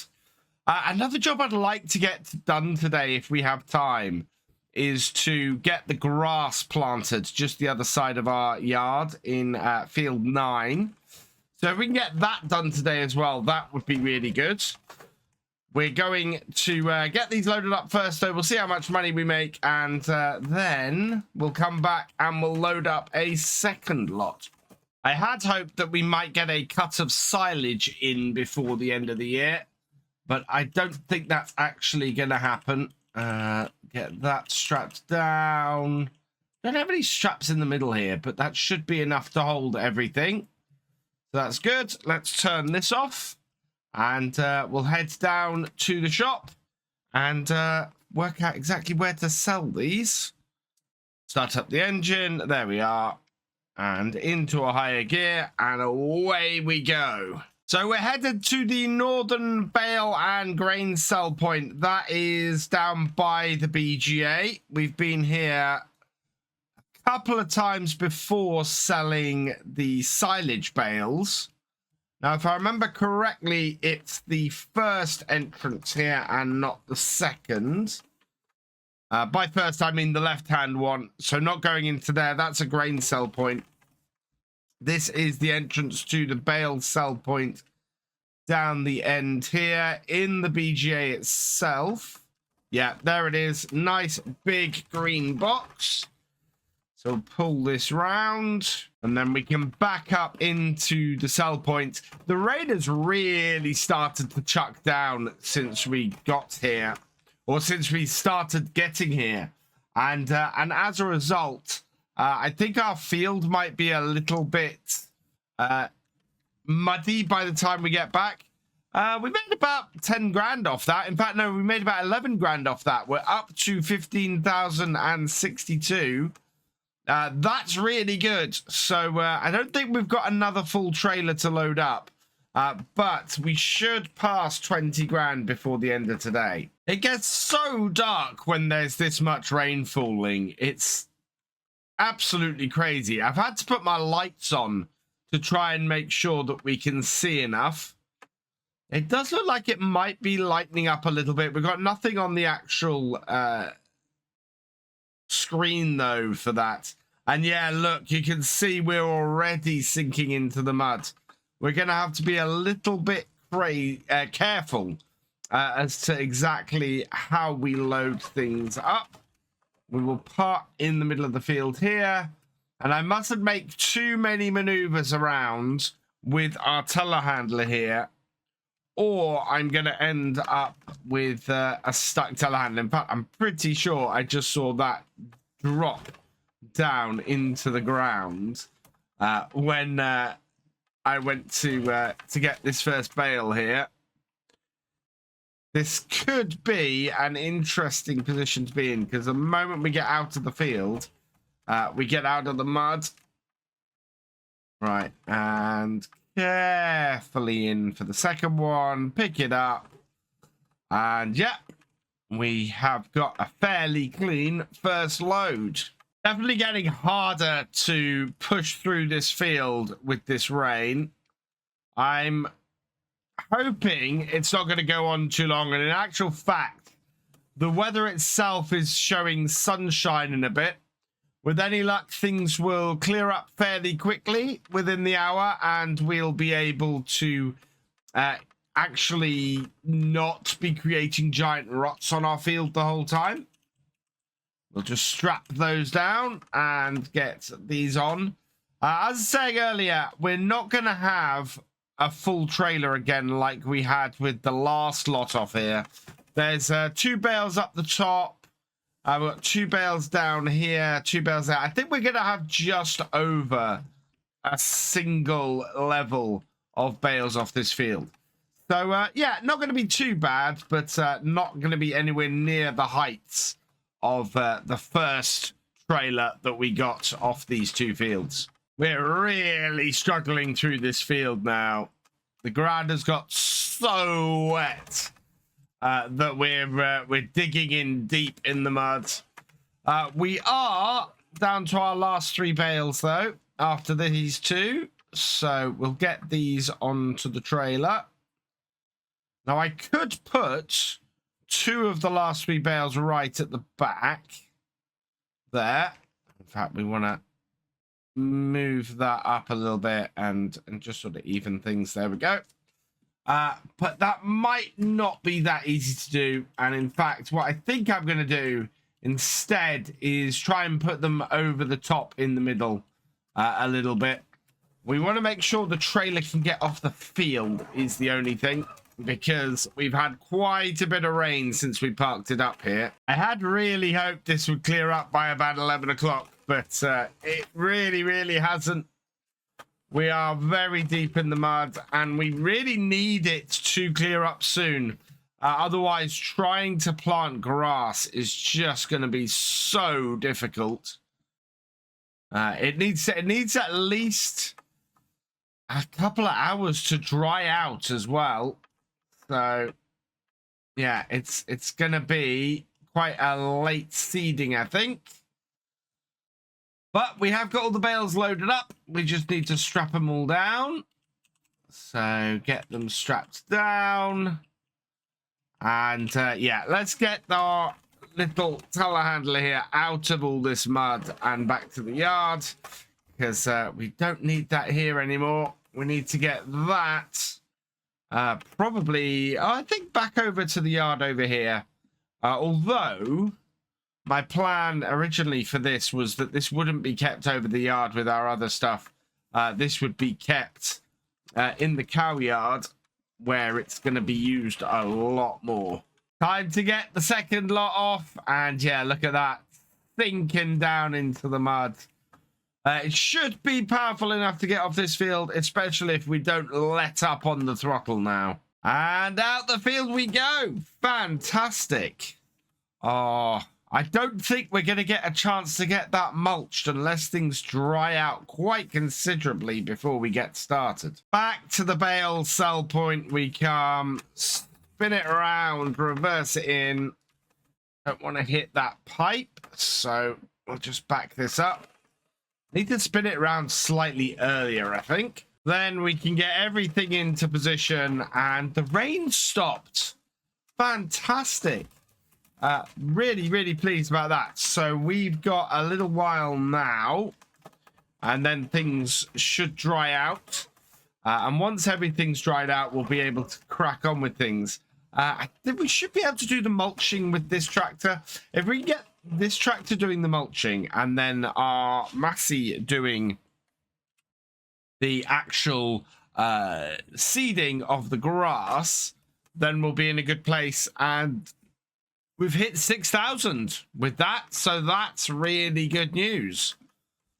19,669, so not quite the 20,000 I thought we might get. I think I want some sort of shed that I can stick down this corner here that will fit in this area.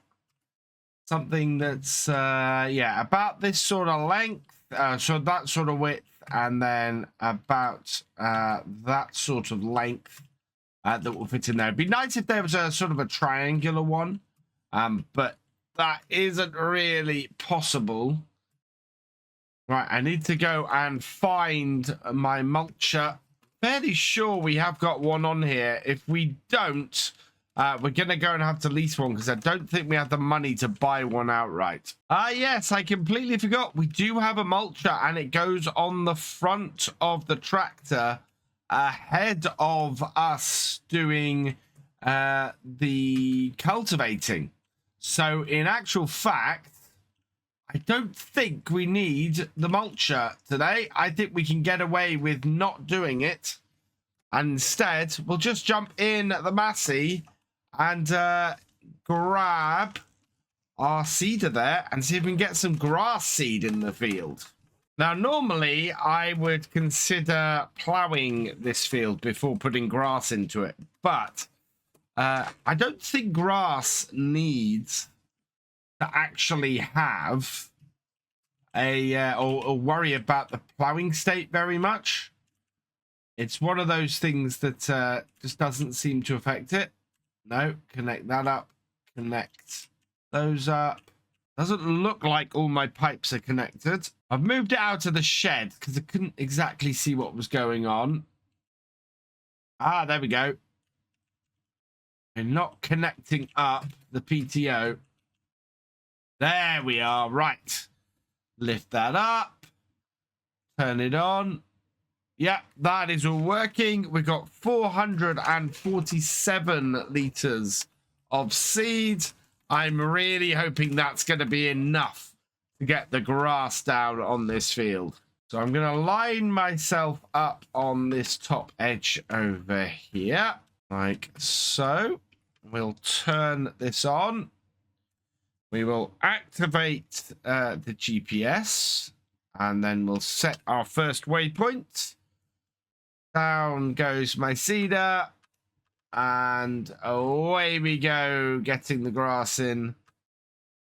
And set my second waypoint, that, and appears to be that's the angle we're going to go for. So there will be a little bit of clearing up along this edge, which is about normal for what we have on here. Now, I had hoped we were going to get a cut of grass off here this year. Unfortunately, with the way things are gone, that's just not possible. What we'll end up doing, I think, is getting one early next year. That will probably be a fairly horrible yield for the grass. That's because the grass is not gonna be mulched or fully set up or anything. So we're gonna have to take a hit early on. That's not a huge problem. We need to do a cut of hay at that point, so we'll do that. And the idea is to try and get 4 or at least 3 cuts of grass off here a year. That way, we'll get the maximum out of the small area of grass that we have that we can. The ground has dried out quite nicely at this point, and we're not sinking in anymore, which is great news. We've got a massive field of carrots to do. I think that is probably going to take us a couple of days to get through that. We're going to try using that piece of kit that we talked about using last year. So rather than going with the longer multi-boxed harvester, we're going to try the single box harvester and see if that works better for us this year. I'm hoping it will. I think it will.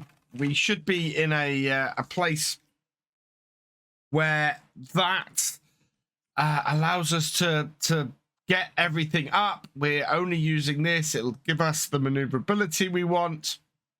And if we try and take out maybe the headlands first, that should mean that we have space to put boxes to then load up. And in fact, with that field being there right next to here, we might be able to put the flatbed over here ready for us to load up. We're going to get a lot more boxes, though, of carrots off there this year than we got off this little field last year. Good news is it looks like we are going to have plenty of seed to get this job done. There's still 300 odd liters of seed in our seeder.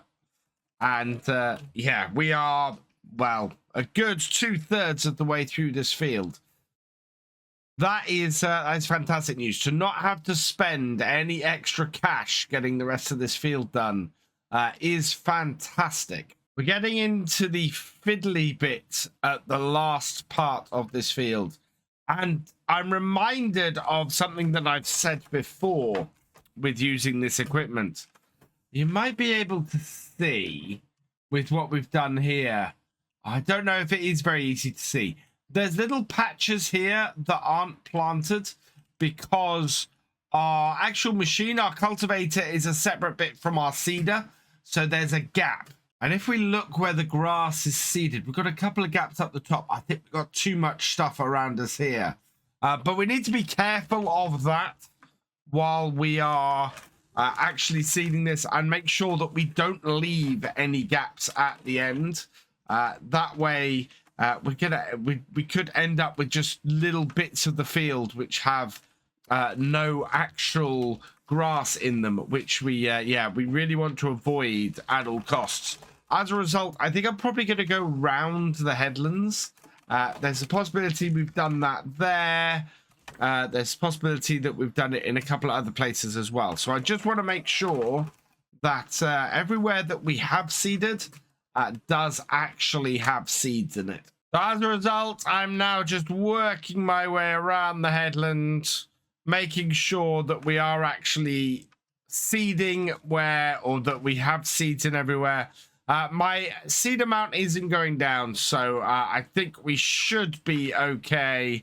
I don't think there's any actual issues or gaps that we have in our grass field, which is great news. Yeah, we're looking pretty good all over the field. Fantastic. So that is that job done. I'm quite pleased with that. That means that we're all done and dusted with that. This seeder can now remain over here. We do need to build some more buildings. And I think once we've sold this year's crop, we'll be able to do just that and extend our farmyard a bit. So we will disconnect this here, if we can get in the right position for it. Yeah, you see, I end up getting that back section. There we are. And disconnect that. Perfect. So next time we'll be able to take the Massey and start getting the carrots in. For today, though, I think we've got everything done. And our 2-month setup should really come into play with the carrot harvest next month. That will give us plenty of time to get that done.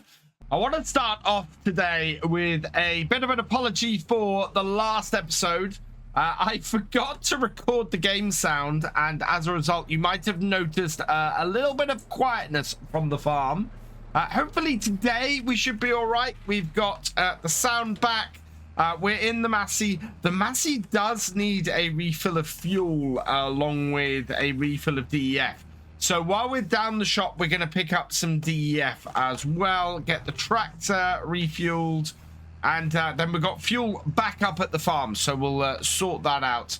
I'm really hopeful, actually, for the carrot harvester. We talked a lot about this single box harvester last year and getting to use that on the farm, and it should work a lot better. Now, my understanding is it won't work quite as well with a hired worker. We would have to unload it and buy a box on too regular a basis for that to be effective.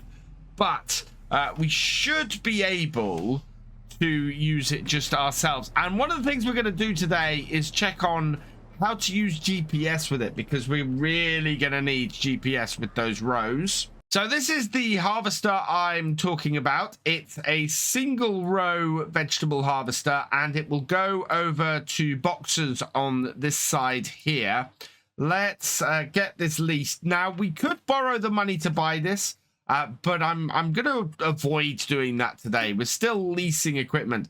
And in fact, it's only £2,000 for us to lease it. It shouldn't cost us really much more per day either. So yes to that. And then, as I mentioned, the other thing we want is 25 litres of DEF for our tractor as well for 58. And that should do us for our purchases for now. That leaves us with 7,108. So we'll move the DEF out the way. Can I grab that? Yep. We'll move that out of the way for now. We'll fill the tractor up with that in a moment. First, I want to get our harvester hooked up. And this tractor has more than enough power to do this harvester. I didn't even look at the power requirement of this, but I think it's fairly low. I think it's probably about 150 horsepower. Oh, in fact, it's not even that high. It's only 80 horsepower. So we'll be able to hook up to this and run it with no issue whatsoever. Let's grab the DEF now. And I don't know if we'll be able to refuel from here. No. So we do have the manual refuel mod on here, but it only works, I think, with the actual tanks and things. I did update it. It has had an update. But yeah, we've got to refuel the DEF from inside the tractor, unfortunately. While that's refueling, I want to have a quick look at today's weather forecast, and looks like we're going to have a fairly clear day of it today. That's really good. We do have some rain on the way for the second day of November, and then we've got snow as we begin in December. So I don't know whether we want to get the mulching and cultivating done in November, or the second day of November and then skip forwards well into the new year, or whether we want to risk it and see what December holds. Although with those negative numbers, that might not be a good way to go. And there we go. That is all of the DEF in. Let's lift up our harvester and we will head back down to the farm. Make sure we don't clip it on the gatepost. Yeah, and we can get started on this year's carrot harvest, which is going to be so much bigger than last year's. So on our way past, we are just going to refuel quickly. Let's see, yeah, like so. We've got a good 1,500 litres in our fuel tank. And that will easily be enough to refill our tractor. And so with 460 litres in, we are raring to go. And we want to try and knock out these headlands first. And there's the empty pallet from last year. Right, so let's unfold this harvester. Let's get this gate open, because I think we might be able to load this up onto the harvester. Is it too heavy? Oh, it's too heavy. Don't know if there's a way I can back this onto here. We might have to go and grab. In fact, I know exactly what I'm going to do. I'm going to park this in the gateway, go and grab the telehandler, and we'll see if we can put the remaining box from last year onto this. I think that would be a really great way to use that up. I just need to get these forks into there and get that picked up. We sort of dumped this here last year because we didn't think we were going to be able to use it. Yeah, there we are. It's not on there very straight, but it is on there. And we can reposition that a little bit better later on. But that might still reposition better now that we're there. underneath, in, and yeah, there we go. So yeah, this is a box that was left over. We didn't use all 4 boxes on the harvester last year. So it should just be a case of, I don't know if we can actually slot it on here, or whether it's something that would need to be done. No. Okay, so we need to just drop that off there, back this off, and with any luck, that should now be in a position where we can pick it up with this bit of kit. So let's back this up. Will it load that on? Oh, load boxes. There we go. Why? Yeah, look at that. Perfect. Oh, absolutely fantastic. Right, so lift this whole thing up. We'll drive into the field, and we're going to start by trying to clear off some of these headlands, I think, and make some space for us to drop boxes. We actually have space at the edge here to drop boxes, so that's quite useful. But I think early on we want to try and get ourselves some space cleared at the end of the field here and go from there. So I'm going to start kind of in the middle of everything on this row here. Turn it on, drop it down, and whoa, go forwards, and there we are, picking up carrots and getting right in there. Fantastic. Oh, it actually looks like it's taking 2 rows at once, but we are going to line it up eventually with GPS so that we get it taking the right amount. Our first box is full, and wow, that actually has not taken too much to do it. So we want to unload the boxes, or unload boxes. So that is Z. Yeah, there we go. Lower down, and then buy new boxes. Yes, put a brand new box in, lift it up, and away we go again. And yeah, that is going to work really, really well for us. The yield of here so far is pretty great. We are getting between sort of 100 and 125% yield. That is fantastic. This is our 4th box as well. I'm going across rows a bit here because I don't really have much choice. The way this field got planted, this should have been diagonal down here, but because of the way it works and the way the textures work in FarmSim, it's only north, south, and east, west that they actually show up.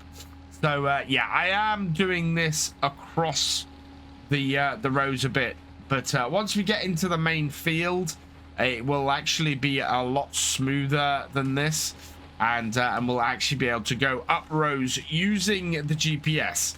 So that will be absolutely fantastic. So I'm concentrating on these bits first and trying to get them done.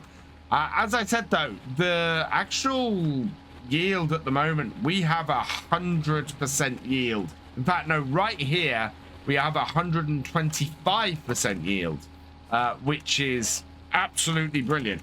So I'm very, very happy about that. And as we get closer to the edge of the field, we are going to find that it's going to become gradually more difficult to actually get this done. But you see there, we've got another full box, and it just works so well, this piece of kit. I'm really loving it.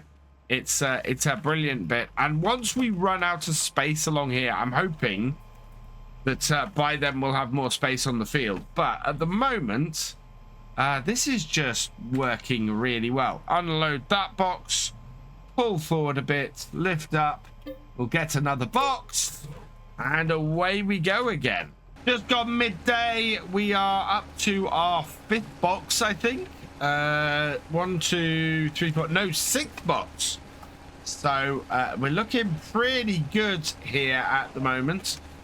This will be our 7th, and I think we want to start looking at possibly selling off a few of these carrots, just so that we can get a bit more money to buy some more boxes and things. Although I am very aware that doing that is going to eat into the time we have to harvest this field. But it's good at the moment. This is a decent amount of carrots we've got here straight away. We want to get all of the headlands cleared out today at the very least, because once we get into the field, dropping off the pallets is going to be a lot easier. We'll be able to drop them in the rows as we work our way out. So I'm going to start carving this out now and carving this headland out here so that we're able to then get into the main body of the field in a little bit. We're full again. There are so many carrots in this field. Look at that deep green line. That is absolutely fantastic. We're going to make a lot of money off these carrots this year, and I couldn't be happier about it. I found a really neat way of getting the boxes to stack right next to each other. So you line things up here and get everything so that they're right next to each other. So there should do it. Just back it up carefully. Make sure they're not touching like that. So I'll move out a little bit further. There we go. That's the perfect place. Drop it down. Unload the box. Pull forwards. Load on the next box. Then reverse the tractor up to push the box in. And then away you go with the next one. Absolutely perfect. Ideally, I think I'd like to get into a position today where we've got the headlands opened up and we've started on the main body of this field. We really are doing very, very well. We have a lot of carrots off here at the moment. And I'm amazed. It's really, really good. What, we've got 6, 7, 8, 9... 10, 11, 12 boxes off here so far. Really, really good showing, and so many carrots. This is going to be a bumper crop, and I'm really interested to see exactly how much money that we will make off here this year. A huge crop of carrots will probably be worth quite a bit to us. In fact, how much is what we've harvested already? We've got 25,671 litres already. That is worth, at best price, 8,000. So we've made £8,000 just off this headland. That actually is really good. I'm very pleased with that. That's not a huge amount that we've done so far to get actually a really good amount of money. That's the headlands just about done. What I'm just going to do is there's a load around here that we can actually clear up. So we'll do that. That should give us another full box, I think, which will be great. Yeah, all these boxes we're going to have to load up, and I'm hoping the trailer isn't going to give us as much trouble as it did last year. Alternatively, we might be able to load all of this up into an actual trailer, although I don't quite know how that will work out for us. What I want to do though is go and get the headland done at the other side, so we're going to line ourselves up here, and now I might try and set up the GPS possibly. So let's line up here. We will turn on GPS. We will set our first waypoint. And this is going to be interesting because it's going to want to set up our line really weirdly. Right. Set our second point. And before we check any further, we just need to unload this box. So before we go back in, let's turn on the lines and just see what it's giving us. So it's giving us that width. If we then auto width it, you can see it's giving us it with a massive offset. So I'm actually going to set the offset to 0. So we reset that to 0. And then that should mean... Oh, we want to reduce the width on it as well, I think. So we've currently got 5.5 foot. Let's take that down to 2 foot, which is a single row. We will move it across ever so slightly so that it's sitting on that row, and we'll set that, and that should now give us pretty much perfect positioning for taking a single row of carrots. And yet, look at that. That is absolutely perfect. So as we get into the main field, that will become so much easier. And getting down to the far end of the field, it looks like we're going to get roughly a box per row on here. That is quite a lot of boxes. Now I've got to work out where to drop this box off. We'll drop this box off in the hedgerow over here, just out the way, and that way it'll be fine. We're gonna have to go round this field and pick up all these boxes later. Drop that one off and grab a new one. Yes, perfect. Right, now we can start work on this headland. Things are going fairly well at this end of the field. We do have a little bit of an oddity at the top here. You can see there's a whole section at this end of the field that hasn't actually been harvested. And that is because it thinks we don't own the land for those rows. So it's a little bit of a problem there for that. In general, though, things are going fairly well. We are up to, I think we're on our 3rd. Yeah, we're on our 3rd box on this headland, so that's good. It is coming up to 20 to 5. So as expected, this is going to be a couple of days for this. But it's doing well. We're not quite got as good a yield up this end of the field as we had down the bottom end. You can see here that we're dipping to sort of about 70-80% yield up here, so it's not great. However, it's not bad. We've had far worse on these fields. Right, we need to drop off another box here, and I'm going to drop this right against this fence here where we've already harvested. Because that makes things easy for us. So drop that there, move forwards, grab the next box, and then we can continue on. But yeah, we're going to have boxes all around this field. These headlands are going to be absolutely full of them, and it's just going to work out, I think, really well overall. We will have to see where this leaves us once this harvest is complete.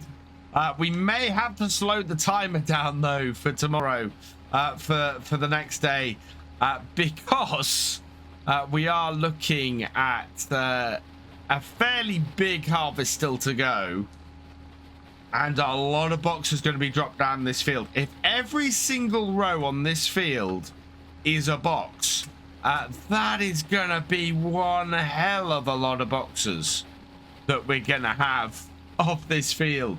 Just the most incredible amount. Despite having got quite a bit done today, I have a feeling that this video might end up being slightly shorter, simply because we've done a lot of the same stuff the whole way through it. The number of carrot boxes is large. We are managing to get through the headlands. It has just gone 5:30, and it is getting darker because, of course, it is that time of year.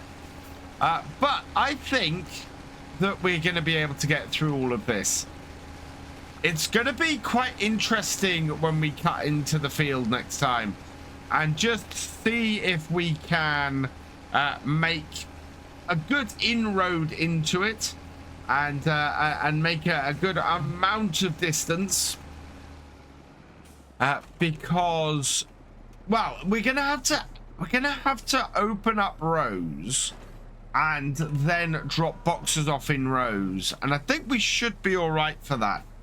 We need to take that into account when we're actually doing the rows, though, and I think that is going to be an important thing to do, and make sure that we can actually drop the boxes, because if, as I said, we're going to be dropping a box every row, we're going to want to make sure that those rows are clear enough for us to drop boxes. Otherwise, we're going to end up with a lot of boxes in our way very, very quickly. There is one thing I know for certain, and that is the number of carrots we had last year. That is going to pale in comparison to the number of carrots we're going to get off this field this year. Already, we've got boxes and boxes and boxes of carrots all over this field. And yeah, it's just going to get more and more and more. In fact, what we're up to 4 boxes here. I think there might be, in fact, yeah, I can see 4 boxes down the side over there. We're at 92% here, so I'm going to see if we can grab some off this headland here. There's only 2 boxes here, but I'm fairly sure there's another couple of boxes down the side there. And oh yeah, this is what I thought was going to happen. Oh, we do have some access to this here. Yeah, in fact, this will probably give me the full box that I'm after, but it is struggling a little bit with this. And yeah, no box to fill available, so we can drop another box off at this end of the field. And that is just so many boxes. Turn that off, drop, lower that down, drop off our box. That is just absolutely fantastic. Just look at the amount of carrots we have off here. Brilliant, absolutely brilliant. So what I'm going to do is I'm going to start off and go down the middle of the field here. We will use our GPS and we'll use this to head home, so that we are making sure we get a good load more. Yeah, we start off with 8%, so we have it set up on here that when it gets a box, what it does is actually puts the excess from the previous box in. So we should be pretty much all right. That is taking a couple of rows at the moment, but that's not a big problem. If we're using GPS, that should open things up nicely. And I'm kind of hoping we're going to make it all the way to the other side of the field. But we're halfway through and 70% full already. Yeah, this is going to be a really, really big field. And I had to empty the box because we made it this far through the field and then got a full box. And that is exceptional. That is amazing to get that far through the field and need to unload. So we got our work cut out for us. Next time, we have a huge amount of carrots to get. And in fact, that bottom bit of that, we might even get as close as 2 full boxes off this field at any given road. That's immense. So before we go quickly, how many carrots have we harvested today? 47,444 litres. Nearly 15,000 pounds worth of carrots off the headlands. And looking at our yield map, I think that's going to be pretty good as well. Yeah, look at that. The dark green of 125% going to be going across that field in the same way as the loam does. So this section of the field here is going to be amazing. The actual yield at the top end drops as low as 90%. So yeah, it's a really good yield across the whole field. This is going to be a massive carrot harvest. Hopefully it's going to be worth a whole lot of money to us. I'm hoping we're going to be able to get a pretty sizable amount of carrots off here. We have got the GPS set up as we set it up last time, and so we're going to be widening this area, hopefully giving us plenty of space to drop boxes off as we go. It should simplify things fairly nicely as well. This field is going to produce a sizable amount. My biggest worry at the moment actually is this. We're getting about 2/3 of the way down the field before we get a full box. And while we're actually at this point in the field, it's not a massive issue. We are able to sort of pull out and move here, and it should get easier as we get down the field and are able to not have to worry so much about not being able to drop boxes off in the middle of the field. But it is a little bit of an issue at the moment because we can't drop them in the middle. We've got to come up to the end here, and we've got to drop the box off and then come and pick up the next lot and then realign ourselves down the field here. Once I get things opened up a bit, I think it'll be a little bit easier. But yeah, certainly at the moment, we seem to be having to pull out of the row, do that there, and then we go back down and away we go again.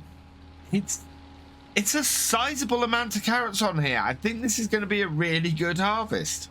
Ideally, the way I'd love to do this field at the moment is to get this harvester running, get it to automatically buy boxes as it goes, and then for us to run around with the telehandler afterwards and clear up boxes from these rows.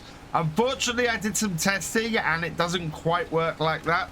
So we are stuck with having to go round and back out to the edges all the time and go and sort the boxes out that way. It's not ideal, and it is going to slow us down a bit. This does seem to be taking 2 rows at a time almost, although you can see here there is a little bit left. So we'll keep working on this and seeing if we can get it to go fairly well. But yeah, we're filling up boxes really rather quickly and just having to back out of the row and get rid of them. Eventually this should be big enough that we can drop boxes off in the middle, and once we get to that point I'll be much happier. At the moment we're spending quite a bit of time just coming out to the ends, getting another box set up, making sure we've got space at the end here, and then going from there. It is working really well, and I'm hoping we're going to get through this field rather quickly, especially as we do have a big chunk of rain on the way. So we want to try and avoid getting stuck in that and getting bogged down as we did last year. If that does happen, we might have to slow down the time a little bit and deal with that rain. Thankfully, it looks like the rain isn't actually due until later in the afternoon, so we should be all right. I think we're going to get a large whack of this field done before the rain arrives. If the rain does arrive, though, we are going to have to try and work through it with this setup because this is the last day we can actually harvest these carrots. As I'm working through here, I am beginning to wonder if there's a better way I can do this. If I can actually get going on a hired worker until it runs out of space in a box, which is about half a row, and then just follow up with the telehandler unloading that box and moving it out of the way while the harvester continues, because we are doing a lot of running around the field, dropping boxes off. In fact, yeah, this is full again. When we might be able to actually run around the field with the telehandler, move the boxes out of the way, and just keep the harvester going. So what I'm going to do is I'm going to drop this box off here. We will set the whole thing up with a new box because it's going straight in on the next row. And then I'll go grab the telehandler and we'll see if we can keep this going as much as possible, hopping between the two pieces of equipment and keeping things moving. So we'll line it up, we'll get it started. Yeah, there we go. Take off GPS and hire a worker. And we don't have the money. So yeah, that is not a plan that's going to work for us. We do have to do this manually. We've got to a point now where a sizable chunk of the field has been opened up, and so when we hit our next full box, what we should be able to do is just spin around and then drop the box in the middle of the field. So there, and unload it forwards. Spin back around and then realign ourselves back up. Yeah, and then that shouldn't get in the way of our field now. Put new box on, line ourselves back up, and away we go. Yeah, and I think that should be out of the way, and as we get wider, that will just become easier. But that will begin to speed things up now. You might have noticed I have slowed time down. We are now running at 5 times, and this is simply because the amount of time it's taking to open this field and to get all of this done, coupled with the rain, just is worrying me so much right now. So I am very carefully managing that. I think if it was going to be a clear day all day, I'd be less worried. But at the moment, it is most definitely is not heading that way. So I'm just trying to keep things moving. We already have quite a sizable amount coming off here, though, as we are up to 84,000 litres of the carrots here. So we nearly doubled what we started with today. That's £26,000 we're up to. That's a sizable amount and something I'm very happy with. I am a little bit concerned. I think having had the other harvester, the 4-box harvester, on this part of the field might have been better. And this is the thing. I think we've possibly used the wrong harvester last time with the 4-box for the size of the field. But I have a feeling we're the same this time. We could have possibly done with the 4-box harvester in order to make things a little bit easier for us going up and down this field. It's not awful. But at the same time, it's taking a while to get this done. And this is actually why it would be really useful with a setup on here to be able to run these as hired workers and automatically filling boxes. So getting it to back off and then keep running. Because I could then run 2 of these tractors on here and have them working the whole way across the field, and then me running around with the telehandler behind, just picking up boxes as I go.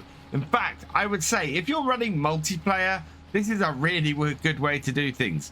Run multiple tractors with these off the back to do this, and then run around with the telehandler behind with somebody else picking boxes up as you go across the field.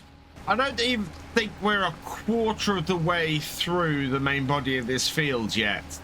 And we are very swiftly coming up to 100,000 liters of carrots on here. I think maybe 1 or 2 more boxes will see that happen, which is an exceptional amount, but it's time. It is going to take us so long to get all of these carrots off this field. And the problem we've got is that it's been a really late planting for these. So this is why we are so far behind and so much in a position that we have a lot of work to do in a very little amount of time. These all need to get lifted today, and we will get them all lifted today, but it might take a while to get it done. This is one of those jobs that feels like you're not getting anywhere, and then suddenly you're gonna find that you've got a huge amount of the field done, and the progress just looks massive. And when I look at the map, it doesn't feel like I've got anywhere at the moment. It feels like I'm sort of struggling to make headway, despite the fact that we've got over 110,000 liters here. And I don't know, we are up to 20 to 2 in the afternoon. That rain is swiftly approaching. Where is our line? I think our line is back here somewhere. Yeah, there it is. And yeah, I kind of want to feel like I'm making more progress than I am. It's not bad progress we've made. As I said, 110,000 liters. That is over 30,000 pounds worth of carrots. In fact, our estimated amount is 34,000 pounds of carrots that we've got here. Price is only 316, so this is the thing. If we could turn all this into soup, if we could actually borrow the money to build a soup factory or a canning factory, these carrots on this field would be worth an absolute fortune to us. So, yeah, we might have to have a look at that. Whether we'd end up making the money back for investing in the factory, I don't know. But certainly at the moment, the carrots, we're looking at, well, if we're halfway through this field, which we might be at this point, although I'm not so sure of it, we'd be looking at 200,000 liters of carrots. We could be looking at as much as 300,000 liters of carrots. Only downside to that is that's 150 of these boxes. It's just gone 2:45 and the rain has started to fall. I'm trying to group my boxes together as much as possible in the middle of this field. Now, this could cause us a big problem with this, especially as we got about 3 hours worth of rain to come. And that means that most of today's remaining daylight is gonna be under the rain like this, and it's just gonna get swampier and wetter and muddier the longer things go on. So it's now a case of, can we keep this running? Can we keep everything harvesting while we're trying to get the rest of this done? Or is the mud going to get so deep on this field that we're unable to continue and end up losing a whole load of carrots? We're getting up to the rims on the tractor, so we're sinking in quite deep right now. It still seems to be running all right, and when we're stopping, it's not causing a huge amount of trouble. We are about to get another full box.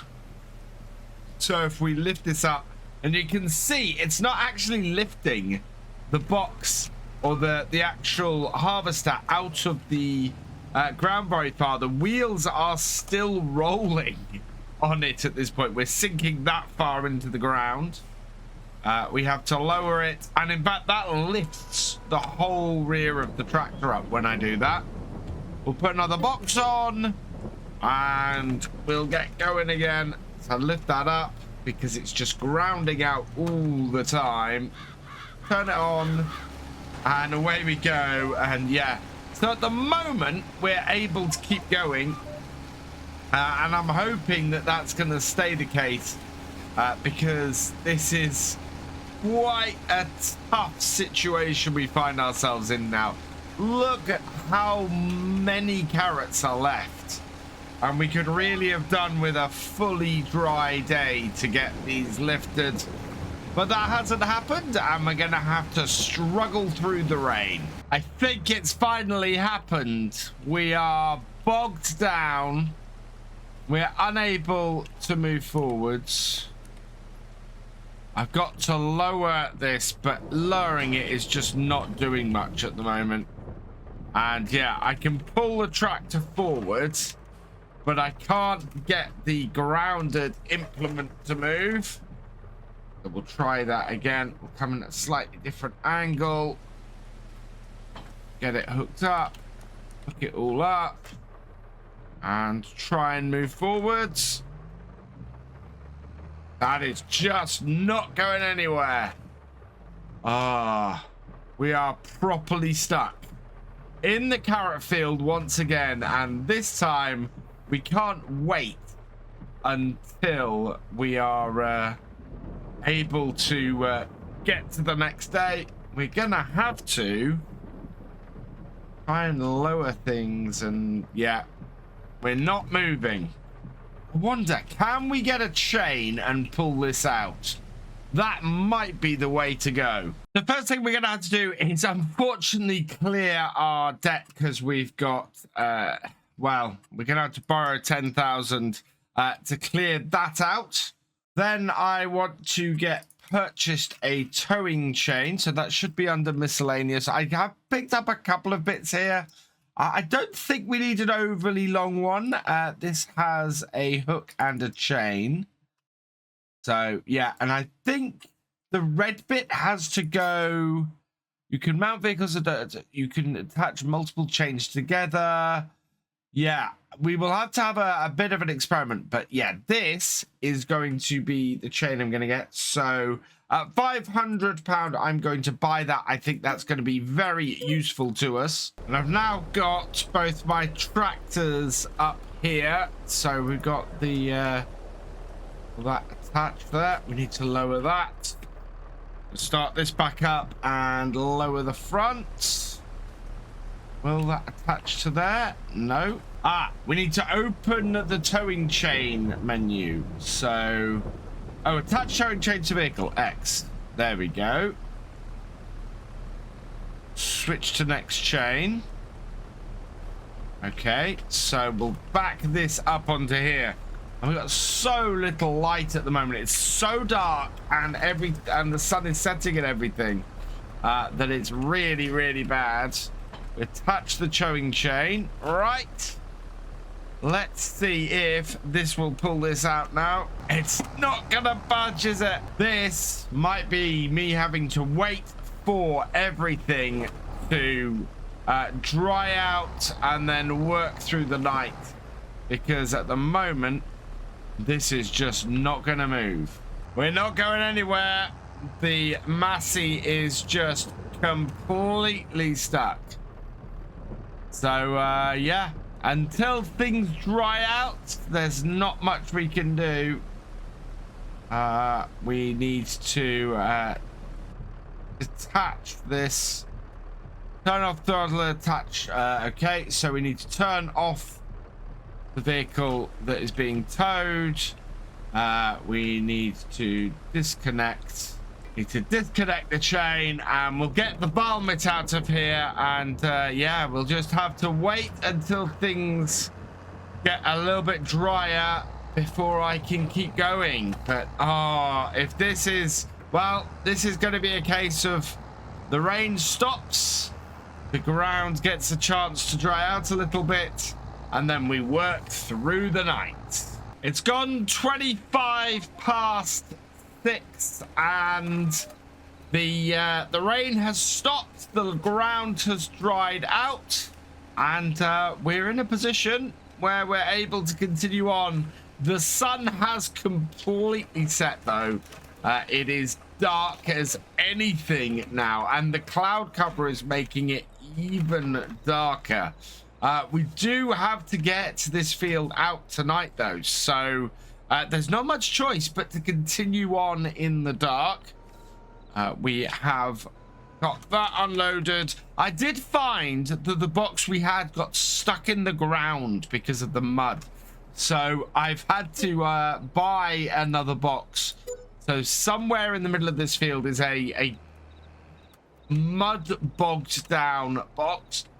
Now what I want to do here, now that we've got a little bit more, well, we've got a big gap now between either side. So I'm going to start cutting down the side here as well. And hopefully this will start opening up this side of the field too. And make things go a little bit quicker as this gets smaller and smaller as we go across. Of course, it does mean down this side we're going to have to be a little bit more careful where we place these boxes. I think there's an important lesson for us here on the farm. We need to get our carrots in earlier, and we need to give ourselves more time to harvest them.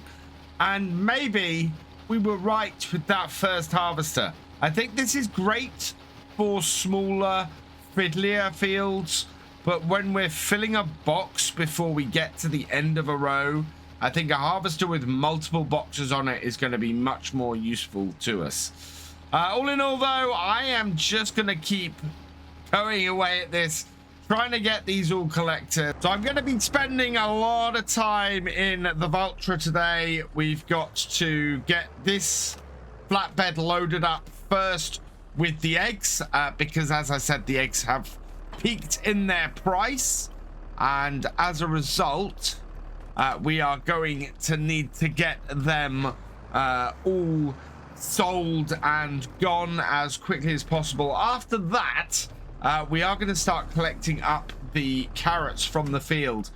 We have nearly 300,000 liters of carrots. It has been a massive carrot harvest that we managed to get, and I'm so pleased about that. They all need selling off next month, so the idea is to be loading this trailer up ready to sell next time. However, if we are in a position that we can load them into the trailer, that might be easier, and I want to see how many liters of carrots I can get on to here. As I said, though, first we need to load up the eggs and get them done. How many do we have in there? We've not quite got a full pallet of those, so I think we'll hold on to those ones for now. We'll try not to run over the flower pots, and it shouldn't take us too long to get these loaded up and sold. We've only got 4 pallets. Down and in, grab both sets. Yeah, there we go. So 2,800 liters is a good amount of eggs. We should have 5,500 liters of eggs here. That is going to be a nice little payday for those. I'm still not sure about this flatbed. It's had a load of trouble last year, and I'm wondering if we'll be able to get round that this year with the selling of the carrots. Last year we ended up with a severely limited speed for us to actually be able to move along at, and that was when we did stacks too high on the carrots on there. It could have been a weight issue, and it may be that we can only go 1 stack high on all of them. We've not had this issue with anything else we've put on here, so we'll see how we go. For now, though, it looks like it's going to take these eggs without too much hassle. Yeah, there we are. We'll just leave this part here. Oh, let's turn the lights off, and then we can strap the eggs down. Not a strap there, there is a strap there. And the best place to sell the eggs, as we can see, the price is dropping. It's already dropped by Wow, nearly £100 per 1,000 litres. So we're only going to get about 16,000 for these. So we'll tag that, and we're heading to Northern Grain Services. That is down by the BGA. So a fairly easy trip for us down there to get these sold. On our way over here, the snow has really started to fall. And going really close to that gateway to get in here. And yeah, it's going to make it tough to get onto the field. Now, I don't know which of these. I think it's the rear one of these, actually, that this will need to empty onto. Position and space on here is not great. I wonder if we can actually go around the other way. It does not sell the eggs on the first one. That is good news, because we want to sell all of these eggs on the second. And there we go. That's the last of them. Is it going to clear it? Not quite. 13,564 plus 1,500 for environmental score. So yeah, a little bit over, actually, 15 grand. But that is not enough for us to clear our current debt. So that's going to continue on for a little bit. That's fine. A lot of our debt actually currently comes from all of the boxes that we had to buy. We'll be selling those boxes when we come to sell the carrots. So we'll get the money back for those. And as a result, a lot of what we spent harvesting the carrots in getting those boxes will get paid back to us. And we should actually be in a fairly good place when we go to sell things.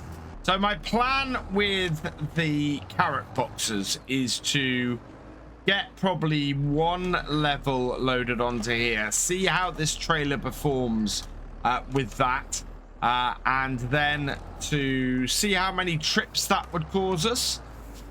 And then we've got this large area now in here where we can stack boxes for a little while. So that should work out fairly well for us, I think. We will undo both of those and just pop out here to grab the telehandler. I'm hoping the snow isn't making the ground too bad. If we can, ideally, we want to try and make sure that we're not sinking too much into the field. But with the wet, that might be a problem. And just look at all of these boxes on this field. That is an insane amount of carrots that we've got around here. The total is actually 292,000 litres. And there are a few bits and pieces around the edge of the field. So we could have gone a bit higher with that. But it got very late in the evening and it would have got very, very fiddly. I'm not even sure we would have got another box out of here. You can see all of the withered carrots now around the edges. Yeah, the carrots that were at the edge here, we couldn't harvest those. I tried. It seems that there is some land that isn't ours right at the edge of this field. And I think the best thing for me is probably to get some ground painted in or something like that. Just to clear these out, make sure that we don't really do right up to the edge of this field. This field is just absolutely packed with these. So many carrots. This is going to make us a really good amount of money when we eventually come to sell. And here's a great positive for this field. We have a gateway right into our yard, right at the edge of it. Makes it really easy to do stuff. And we're just gonna load these onto the trailer and hope that we can get quite a few on. If we can get 10 boxes on here per level, that is going to be 20,000 litres. Trying to get this off without pulling it too much. Yeah. So yeah, 20,000 litres would be great. With 300,000, that's 15 trips to the sell point. If we can get 40,000 litres on here, then we can cut that down to just 7.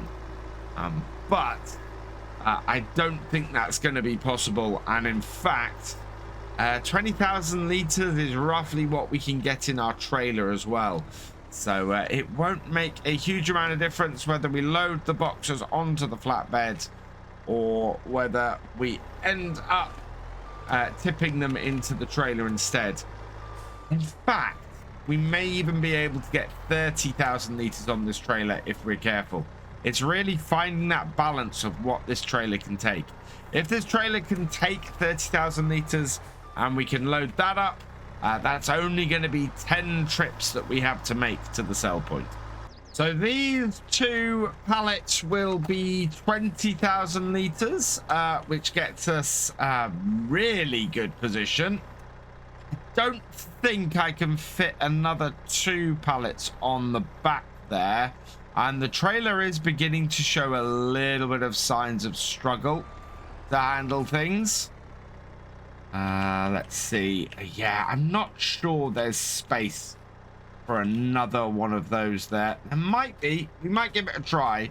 But yeah, they seem to be doing okay. The back wheel is struggling a little bit. Let's just start the engine here and just see how this handles things. That seems to be going okay. Oh no. Yeah, I think we're all right with that.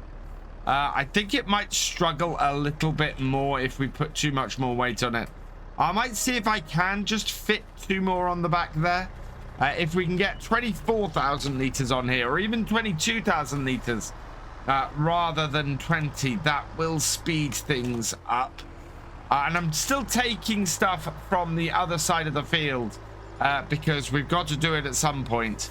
And I didn't want to bring the tractor and flatbed on here with a risk of it sinking and getting stuck. That really would have fouled things up for us. So let's get under this. But I don't think we're going to get more than 24,000 litres on here. The trailer is already showing signs of being a little bit unhappy with the weight it already has on there. That is looking way too slim for these. Yeah, I'm looking at that and I can't even see the end. I think if we didn't have the bale cages on, we'd be fine. I'm not even sure I can fit one on sideways. Let's give that a quick go. So just place these down here. If I get 22,000 litres on, that might work. Right, we need to make our actual forks a little bit more narrow. Line them up. And in on that one. Right. We might even fit more onto this trailer if we put them on like this. It would take a little bit more time to get everything together. And that might actually slot in here. Absolutely fine. Yeah, look at that. Oh, that slides very nicely onto the end. But it will only be one of them that we can get on there. So let's reverse out. And yeah, we might conceivably get more pallets on this if we load them up this way than the other way. But 22,000 litres seems to be the limit on a single layer. And in fact, I think that is the level I'm going to leave it at for these. So we will we'll start stacking up the rest of them over the side of our farm here. In fact, best place is probably in front of the hedgerow here. In fact, I have got an area that is nicely set up for it. Eventually, I want to put a shed in here, and if we get enough money this year, I will probably put the shed here. At the moment, this seems to be a perfect place to start us stacking up some carrots. In total, we are just shy of 150 of these crates of carrots. 2,000 liters each. It is a huge amount of carrots that are kicking around here, and getting them all here, I can get what 10. I know we'll easily get maybe 20 a row here across this way to start with. That is still a massive number on this field. I can't get over this. I am just wondering if we can fit more in the trailer and whether that would be a quicker way to load these up, because we are having to move these twice. I need to clear this field because we don't want to be in a position where we haven't done that and suddenly are able to work on it.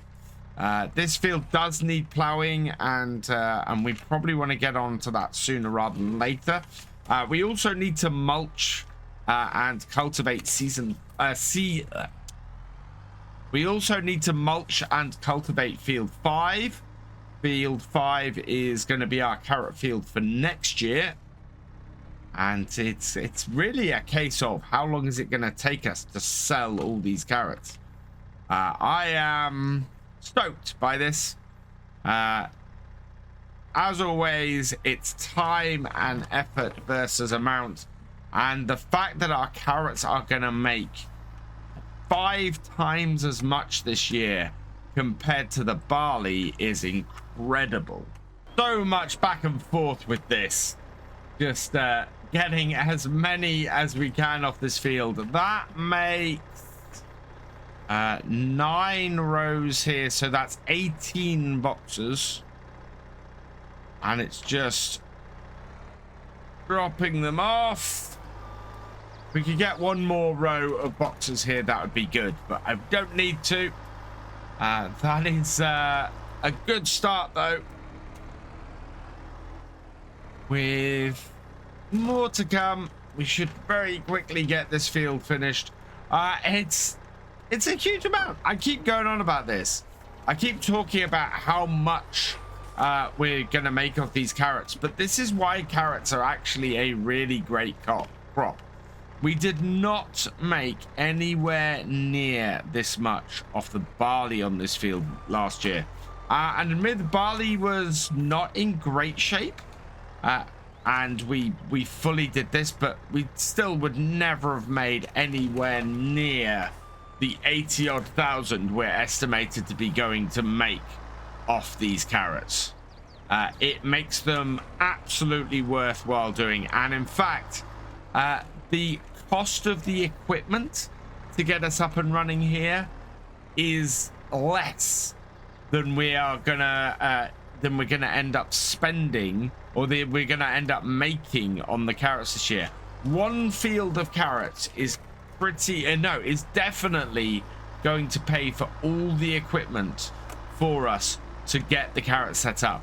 That just doesn't happen with most crops in this game, and yeah, it's well worth doing the carrots, especially if you can stick by the amount of time that you need to use the small harvester like the one that we have here. I think I said it while I was harvesting, but if I could have, this is a job I would have done as we were harvesting.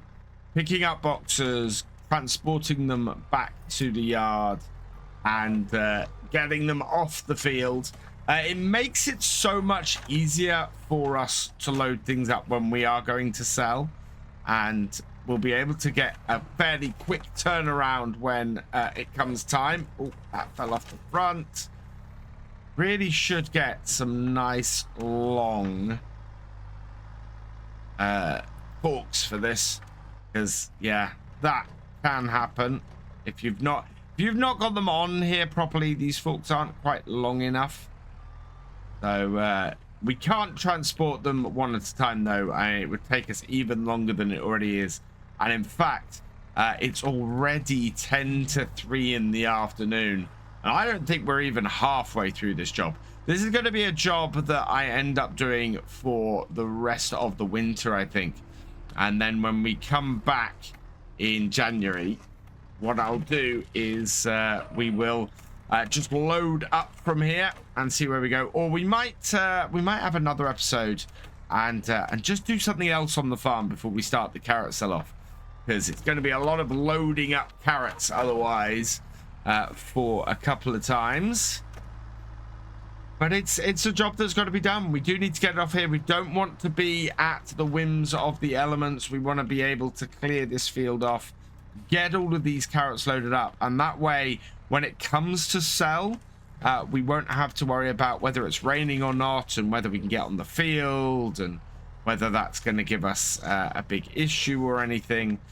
We'll just be able to get everything loaded up and gone. Down and in. Make sure we get a good load, and away we go. So yeah, this is a job I've got to do. We have got to get all these cleared off here, and it is just one of those things that you have to do while not much else is going on the farm as well, just to prepare yourself for later on.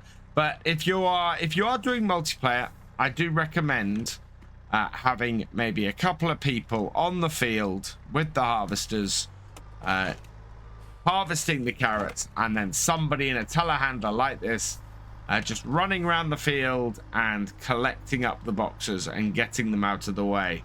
It will save you so much time later on. My aim today is very much to try and get the middle of this field cleared.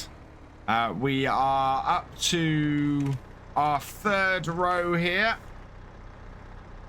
and yeah, that's a lot of carrots. So many carrots. I do think it might be quicker for us to load them into the trailer, even if the trailer takes fewer than we can fit on the flatbed. Although I don't know, with the flatbed, with these boxes here, the flatbed may be a really quick way for me to get everything loaded up. Especially now we're a little more organized. It's just so many boxes. You don't realize until you're trying to collect them all up exactly how many 150 boxes is. The sun is setting, and it's getting harder and harder now to see all of the boxes. But let's increase our work light setup. We have 56 boxes at the moment, so this will take us up to 58. That is only a third of the boxes that are or that were kicking around this field. That we've been able to get off this field in a day. I am going to have to work well into the evening, I think, in order to get all of these collected up. And hopefully I won't be having too much trouble finding them as it gets darker. But yeah, this is a massive amount of carrots that we have to sell. We'll get all these collected up, we'll get this ready to sell, and actually I'm thinking I might look at the possibility of seeing if we can get a canning factory up and running, because quite frankly there's a lot of carrots here, and if we can increase the value of them significantly, that would make a big difference to us. So yeah, maybe we've got a little bit of space around the yard area here to get some cans made and some money made that way. We're starting off with selling the carrots. We have more of those to sell than anything else today. They also have a fairly nearby sell point. You can see the green of the sell point directly ahead of us here, and it's yeah, it's really not very far for us to get those sold. They've also peaked, so their price has hit the topmost. We're expecting about 15 actual trips, and with all this snow on the ground, we are a little bit skiddy everywhere. I think we'll be all right. Now, is the sell point... Okay, so the sell point is the other side of the wall there. We are gonna have a bit of a tight entrance to get in there. So let's head round and see if we can actually get in there and get these sold. So the entrance appears to be around here. We want to go fairly wide because we have a very long trailer. But that should allow me to get in here. Oh, is there another entrance? I don't think there's another way in here. I think we have to, yeah, basically that takes us into the housing area here. So I'm going to reverse this up and try and get this round. However I look at it, it's a little bit tight to get in here. Then we might have to reverse in from the road in future, because there is just no way I can turn this round as it is. So let's see if I can maneuver myself a little bit better. Sticking my trailer close to the wall there, I think I've actually managed to get everything round. So we'll back this up, miss the front of the car there, hopefully. If it's too much of a problem, what I'll have to do is to have to get them to move the car. That should be fine. However, yeah, we're fine. So I worked out how to get back in here as best I can. What we're doing at the moment, though, unfortunately, is we're coming a cropper on that wall, and we need to keep this a little bit more to the left. I have a feeling that by the 10-15 trips we're going to have to do today to get this all sold, we're going to end up with quite the sell. And in fact, look at that. I'm going to have to go in forward in here now just to get those last 2 boxes. Not a bad start, though. That's a good amount of harvest income. We're 5,638 off the first batch. And now I've just got to spin this round and get the last 2 boxes in. I'm going to see if we can get that car moved, considering how much we're going to be doing in here today, and how much that car is going to be in the way if we don't ask them to move it. It's going to end up being an accident, and I'd kind of like to avoid that. Unfortunately, they've refused to remove that car. Apparently the driver is nowhere near, so we're going to have to continue to work around it and get the rest of these loaded up. So what I'm going to try and do is maybe load things a little bit more to the back. I think if we stack stuff up into 2 rows, that will probably help. So yeah, let's get these all unstrapped, and then what we can do is get the next lot loaded up with the Merlot. So we know we can fit 22,000 liters on. I'm gonna try and go for 24,000 liters, but in too high. So 24,000 would be 12 boxes, which means we want 2 rows of 6. So we'll start with picking a couple of boxes right from the middle of it. I want to see if I can get some extra long forks for this, actually, because I think that would do us much better loading these up. You can see there where it's gone wrong, and as a result we've lost one. Wow. No, forward and onto there, please. It's all right, we got coverage on the top, and just moving them back a bit like that, we should be able to get this second one on. But there's going to be a lot of loading these up today. I do kind of feel at the moment it would be simpler just to load up boxes into the trailer and get it all sold that way. I had toyed with the idea of getting like a 30,000 liter trailer, sticking that on the tractor instead, and doing it that way. But I think this will still work for us. We should be out of debt with this load as well, so that will be good. Let's pull that back. And yeah, just a few more boxes to load up. The weight on the front and the snow is actually make it quite difficult to maneuver in places on here. I could do with some extra weight on the back, and I think this is why everything is sort of flipping out and not working properly. The snow is making this job so much harder today. And I'm very much thinking that this flatbed is not the way to go.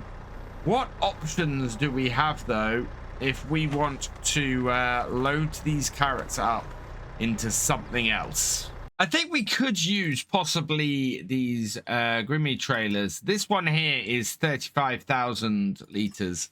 Would probably go on the back of the Massey if I wanted it to. Now, does it do... Yeah, it pretty much does everything. The other one, the 900, would do that. But how much is the least cost of that? In fact, I think we'll try our other trailer first and then this. But I think having a big transport trailer for those would be really good. So let's go get the Massey and hook it up. And then I think that'll be the good way to go. It should be in this shed here. Oh, we do have the snow on the ground in this shed as well. It's a little bit... Well, I don't know. Actually, no. I think the shed is just a similar color to the snow in this light. But we'll hook the trailer up. We'll see if we can get everything done with that. More maneuverable, easier to work, and we've got a lot of carrots. So having something that will do the transporting without too much hassle will be a much better way to go, I think. Rather than faffing around trying to get multiple boxes on this flatbed. We will be using this flatbed later. We've got to sell some silage bales today, but the carrots are by far the biggest focus. And the longer I spend faffing about, the more their price drops and the more money we lose by not getting them done. So let's get these off here, get the trailer loaded up and see where we go. And very tempted to hire that big trailer and get things going a lot quicker as well. So over the top. Will they empty into the trailer? No. Oh, I was really hoping that was going to be the case. But no. Don't think we can load them up that way. Can we load them up the other way? Not very realistic, this next way, but... Will that take them? No, we've got no way of loading these carrots into this trailer. This is gonna have to be done the hard way. That means putting them on a box at a time onto this trailer. Got everything cleared up. We're looking a little bit better. We're going to try and get as many boxes on at a time. Then we're not going to completely fill up this trailer because we know that we can't do that. We know we can get about 20,000 litres on here. That currently is just 8. And we know that we're going to do it a box at a time. And oh man, that is going to take ages with this lot. There are so many boxes here. I just hope the price holds long enough. And maybe, just maybe, we can get some extra boxes on here and go too high. And see if the tractor will get us there quicker. Thankfully, less distance to travel. So we should be all right with that. But it's going to be a long, old job to get these all sold. So this is how I'm going to stack them. We've got 8 on the bottom. And we're going to put 6 on the top. Placing it all as much over the wheels as we can. And that should do things. So, yeah, that's 16,000 litres on the bottom. With another 12,000 litres on the top. Should give us 28,000 litres in total going on here. Which is still more than we had before. I need to get this, I think, off one of these other rows. That's getting a little bit difficult to navigate into there. And that will, yeah, that will allow us to get a decent amount of these up there at once. I'm lifting these higher because it helps move the weight to the back of the telehandler. And if I can then get things nice and straight on my approach, it makes things a little bit easier. And then we're just able to slot these in here. And on. And then when we head off, this should hopefully move fairly well. I don't know how well this will work, but we'll see how it goes. Those are going off the other side. Things do move around a little bit more in this snow. And trying to make sure that I'm in reverse when I should be is interesting. Let's get that on there. Back it off. We'll turn this off. Strap what we've got on here down. And hopefully that will hold until we go to sell. And if this tractor won't pull this, we'll try the other one. But that should be in a position now where this will work. Yeah, look at that. Wow, that is slipping a fair amount into medium gear. And it is partly because those front wheels are slipping around so much. Yeah, this is the problem we had last time. We have too much weight on this trailer. Look at that. Can't even pull it up this hill. Even in the low gears. Oh, I don't know how we're going to do this sell-off today. I need to get a better run-up than that, though. Nope, it's too much. We are going to have to lighten the load a little bit. That is really annoying. 28,000 litres will not work on here. So let's undo that, undo that. We'll get the front two off. Just to stop putting quite so much weight on the actual axle bit, and that will then take this down from 28,000 to 24,000, which hopefully it will still get. And we'll put these two on as soon as we get the next load, like that. Right, let's try this. Oh, we need to reattach our bits for that. Forwards. Slipping so much in this snow. But I'm hoping that we can get out of the yard now. Come on. You can do it, little Valtra.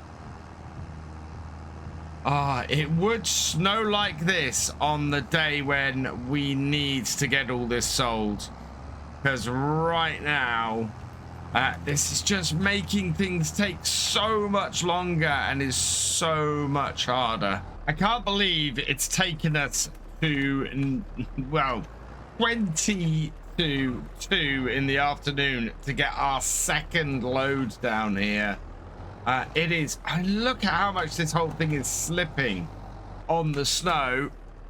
And yeah, I really wish they'd moved that car because it's now causing problems for us. Oh man, this is just not maneuverable in this space. In the space I need to move it, it's this much weight is now causing us a big problem. We're sliding around, we're hitting cars, and we're just not able to properly maneuver this in this space because it won't maneuver in this space. There has got to be a better way to do this because right now we are struggling to get all of these carrots sold anywhere near in time. And yeah, that is taking us into the positives, but I don't know, there must be some way to unload these carrots. So we're going to try just 10 boxes this time. I'm going to I've put them all on a single level. 20,000 liters seems to be about right for what we can take. I'm hoping this is going to be a bit better, and I'm hoping that the sell point is actually going to reach to the front box here. So let's take that down. And I kind of wonder what that great demand is. I'm hoping it might be the for the carrots. That would be good. Farmers market is also a little bit more accessible, so I need to check that quickly. And it is it could be for the farmers market. Certainly that is now the highest place to sell it. It's not the farmers market though that is the best price. It is the best price, but it's not what the best or the great demand is for, and it's not for the barley either. So yeah, let's go get these sold. This seems to be much happier with this amount on, and the farmers market should be much easier for us to access. The farmers market is in roughly the same place as the pub. The difference is it's on the other side, so what we can do is pull into the pub like so, and then reverse up into the farmers market. My worry is that the area that we have to be able to unload in might actually be smaller here, and as a result, yeah, we can't even unload all of this into here. What I'm gonna have to do is take the pound less price and drive into here. And in fact, yeah, for this one even, I'm gonna have to turn around, come back, and this trailer I don't think is the right trailer for us for this job. I think we need to pick something else up. We are struggling to get this trailer to be useful on this map, which is a real disappointment because it's been great up till now. Finally managed to maneuver around and sell the rest, and we're up to 15,000. But this is highly irritating. Wow. I'm gonna go back to the farm and I'm gonna have a rethink, I think, because although we now have the snow gone, we do still have a problem. I'm a little bit miffed that we're not able to empty those carrot boxes into a trailer. It seems really odd that that's not a thing. So many other bits you can do. I've had a quick look on the mod hub, and there is a box tipper, and I might have a little bit of experimentation before next time. But at the moment, we're really struggling to find a way to sell these in a way that will work for us. I do have an idea though, and that is to grab this, the Bremner transport wagon. I'm just going to check there's not one in the sales, which there isn't. So we will grab this. I'm going to put the BKT tires on it, and I've got the Simon Hardy number plate on it that matches the Valtra. Let's lease this. That will cost us very little to do that. And then we can get it hooked up to the tractor. Give this a try, and just maybe we can get all of this sold before the end of January. I wasn't planning on spending 2 days on this, but it seems to just be something that's taking that long to do. This should now be nice and quick to load up onto this. It's very low, it's very short, and if we can get too high on here, we should get 24,000 liters done at a time. I think it will take 6 boxes on a level, so we'll just see how well this does. But we are losing the light again because it is January and it is coming up to 5 p.m. That is 6 pallets on there, and looking at this, it's really beginning to pull the back of the tractor down.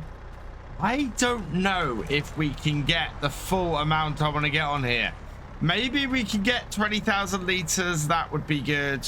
So we'll try and get another 4 boxes on here, but the sun is disappearing quickly, and we are very much in a position where we're struggling to get all of these sold. 150 boxes, and we've done 4. Whoa, look at that. Can you see that? That is me trying to get more boxes on here, and that is not going to work. I'm going to have to rethink this, because at the moment we just cannot get enough boxes sold at one time in order to make a big enough dent into this. One thing I do know is that we're going to go and drop these off and return this trailer. That is an incredibly frustrating day, and as it's got really dark, this is not right either. So I'm gonna have to do some investigation. We'll have to see what we can do to actually get these carrots sold, and we may have to rethink the entire carrot setup. So because I didn't want to be just doing this all again on camera and getting another trailer full of these loaded up, I loaded all of these up ahead of time.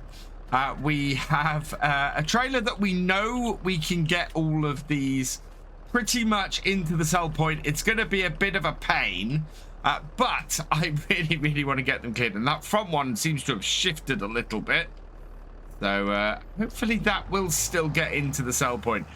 We know we're going to have a little bit of maneuvering around to do this, but it should be okay. And we know that if we only go 10 boxes high on this, that we should be okay. We need 16,000 to buy the warehouse. So very much at the moment, just trying to egg out that little bit extra and get that extra cash we need. Best place to sell our carrots at the moment is the farmer's market. You can see the price has dipped badly. And unfortunately, we also know the farmer's market is somewhere where we can't get more than the very back boxes into. So what I'm going to do is I'm going to drive forward into here. We'll line ourselves up this way. We'll reverse the back boxes in, and then we'll sell whatever we got left into this sell point here. It's probably going to be a little bit of maneuvering around to get this all sold, but we need to get as much money as possible. In fact, I think I'm going to have to come down here with my telehandler, because if I can see that right, we got 2 boxes of carrots from last time on their side that haven't managed to get sold. So yeah, there's plenty more. In fact, yeah, we can only get the front 2 boxes in from this angle. So we'll reverse this up, try and get this round the corner. And I think the best way to do this is going to be to straighten up a bit and then try and skirt around this car. I really wish I could remove this car. That red car is so much in my way here. It makes things massively difficult. But I can't select it. I can't select as a thing to remove. I'd have to actually go into Giant's Editor to get that car moved. However, we're good here.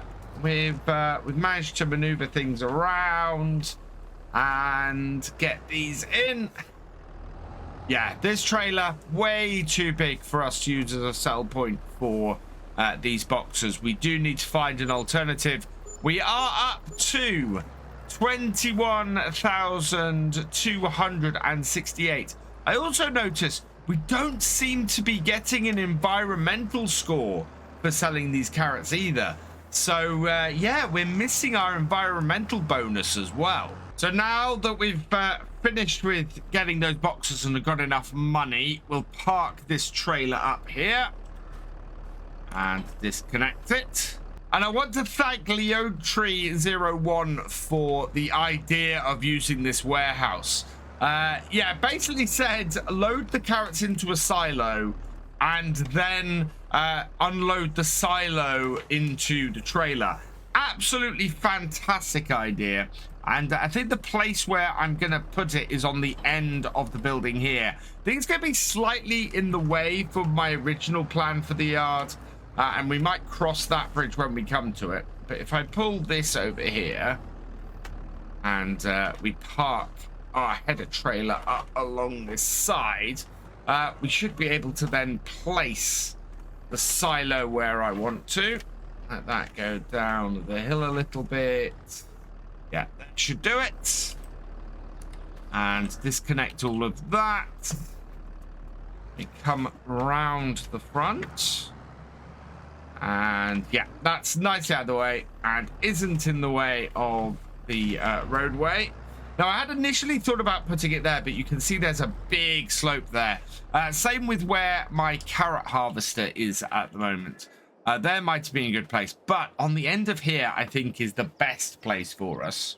So my original plan for this yard was eventually to put this medium shed down from Lancey Boy. We don't have enough money for it at the moment, but I wanted to put it sort of here in the yard. But with where everything is placed, I think we're going to end up probably putting it more round this way like this. I think that might be a more effective use of the space around the yard, extending into the grass field a little bit more. And instead, we're going to grab the silo, this one here, for 16,000. And we're going to stick this on the end here and see how that affects things. Now, I'm going to have to do it as a place anywhere because we want it right up beside this one. And without the roof going into the other one. So about there should be good.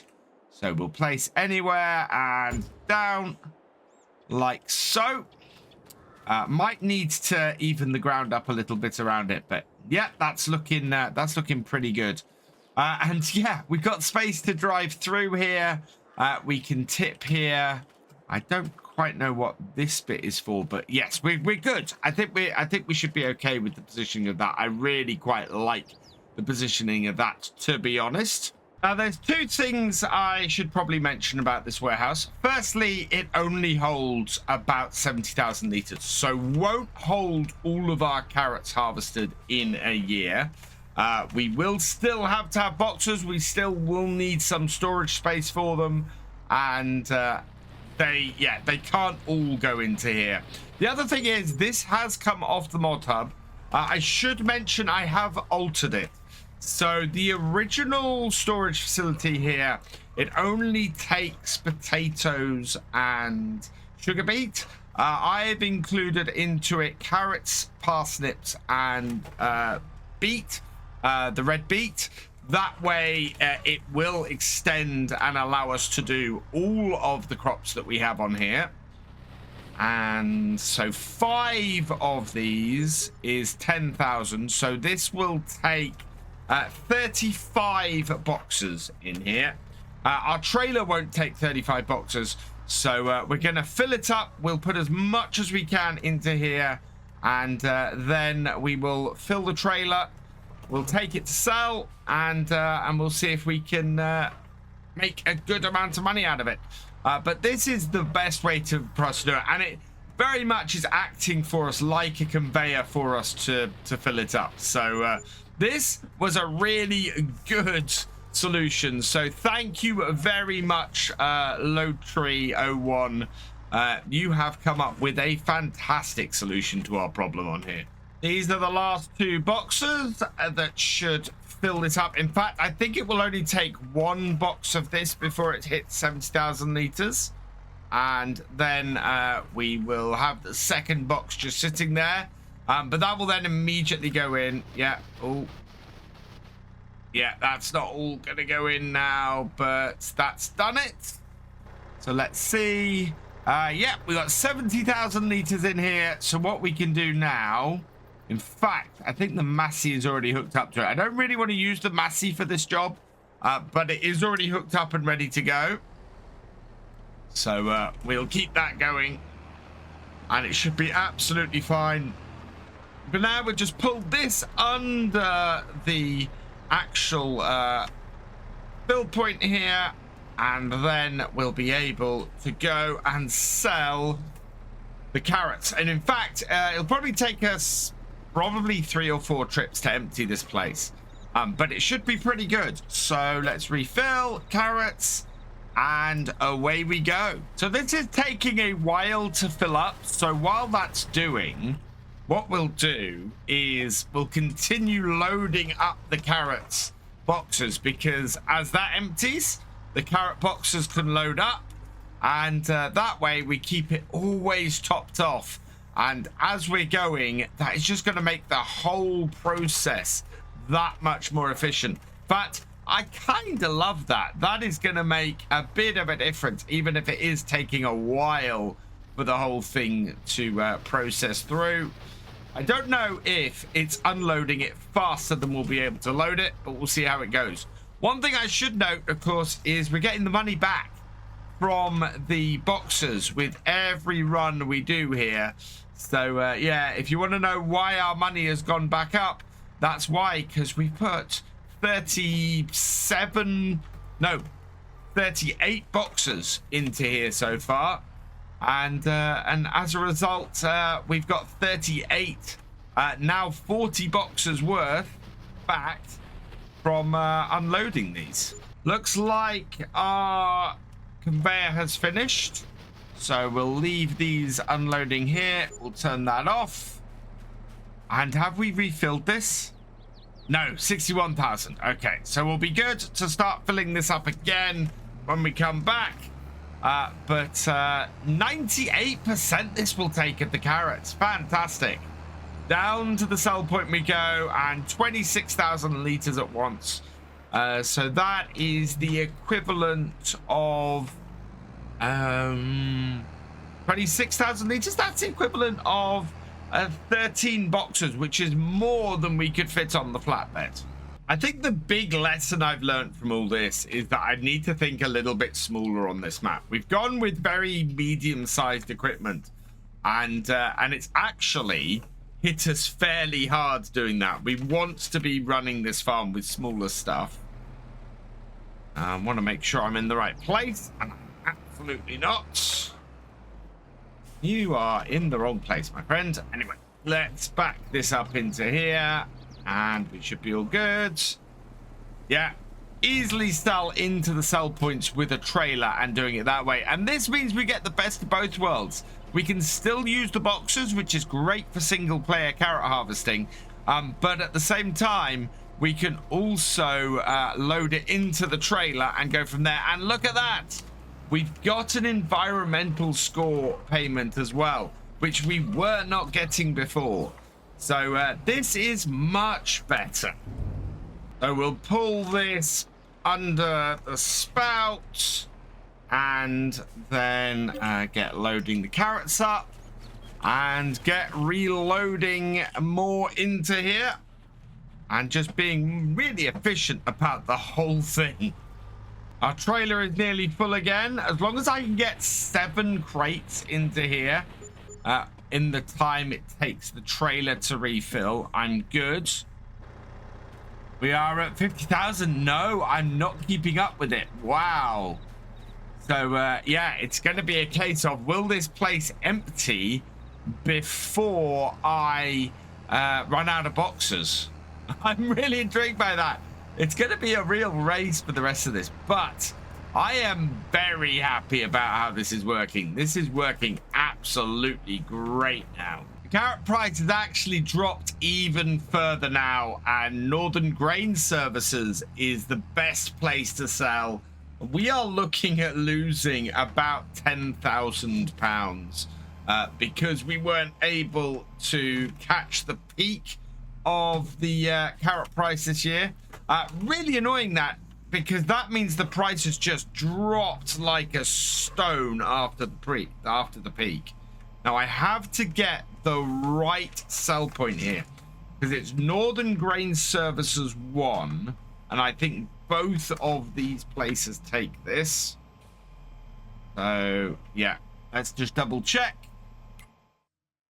So Northern Grain Services is where we're looking to sell, and Northern Grain Services 2 is the front one, Northern Grain Services is the back one. So I think we're over the right one. Yes, we are.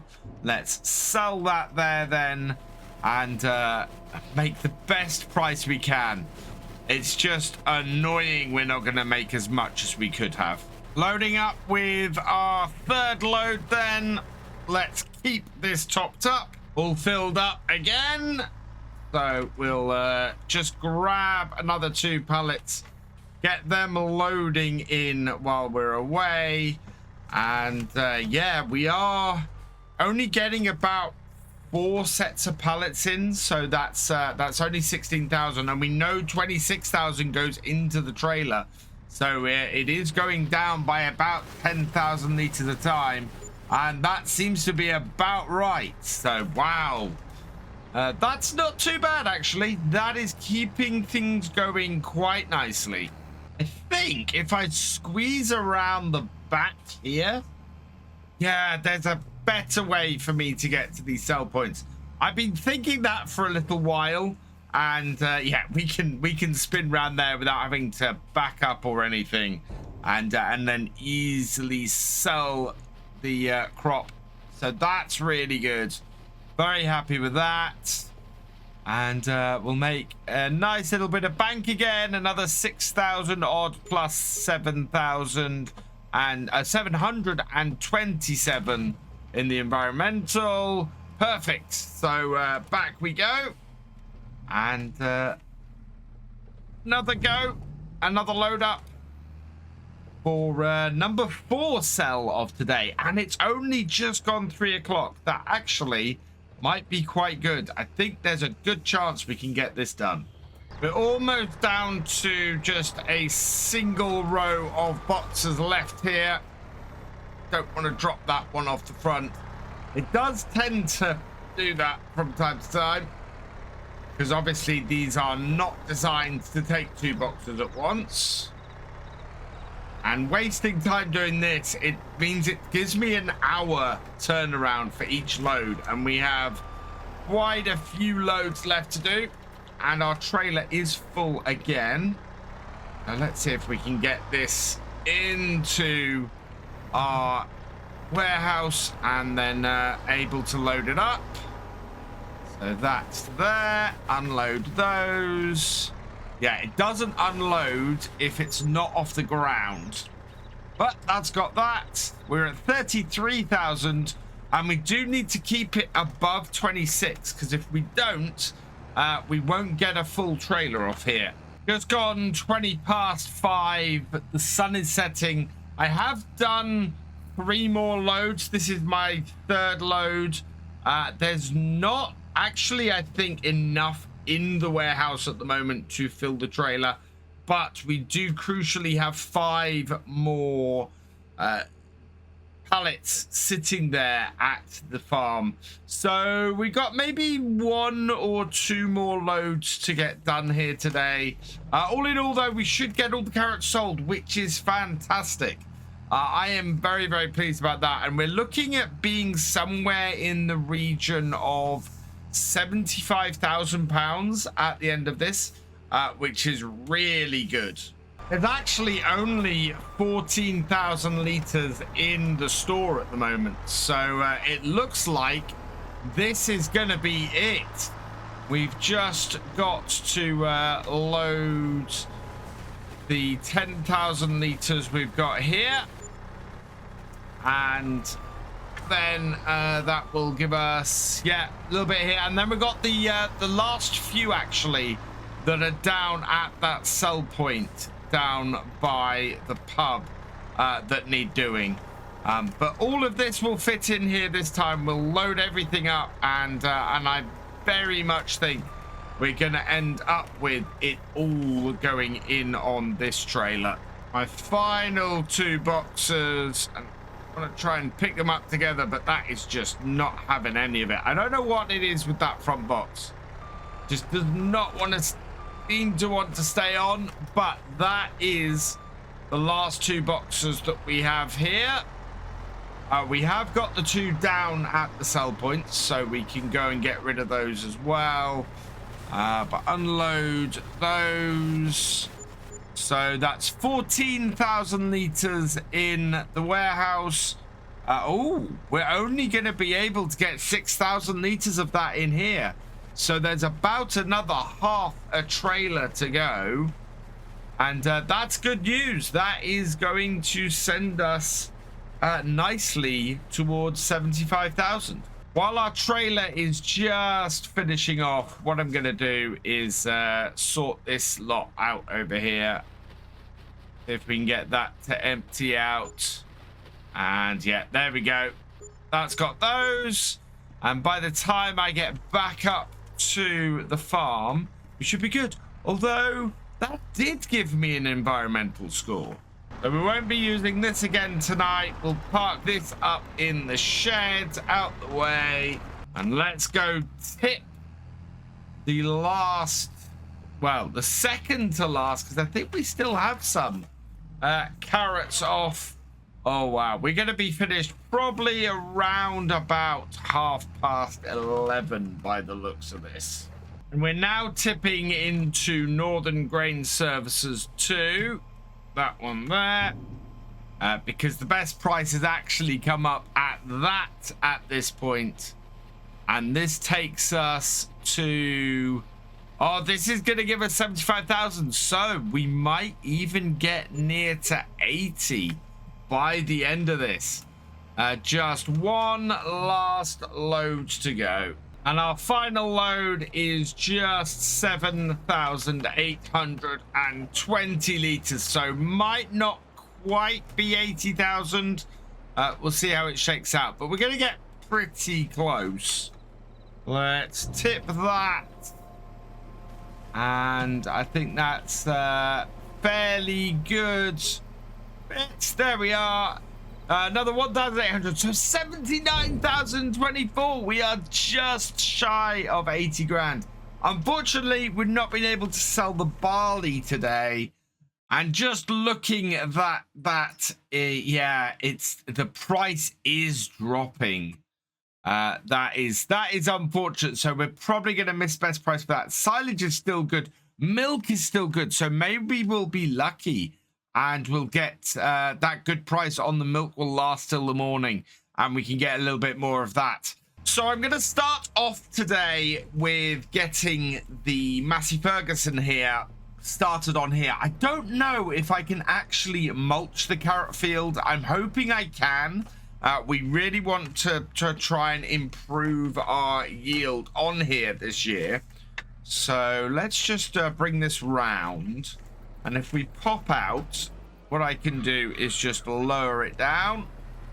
And yeah, we can mulch this field by the looks of things. Looking here on my setup, yeah, we have got a patch of mulch at the back. So what we'll do is we will create a new course.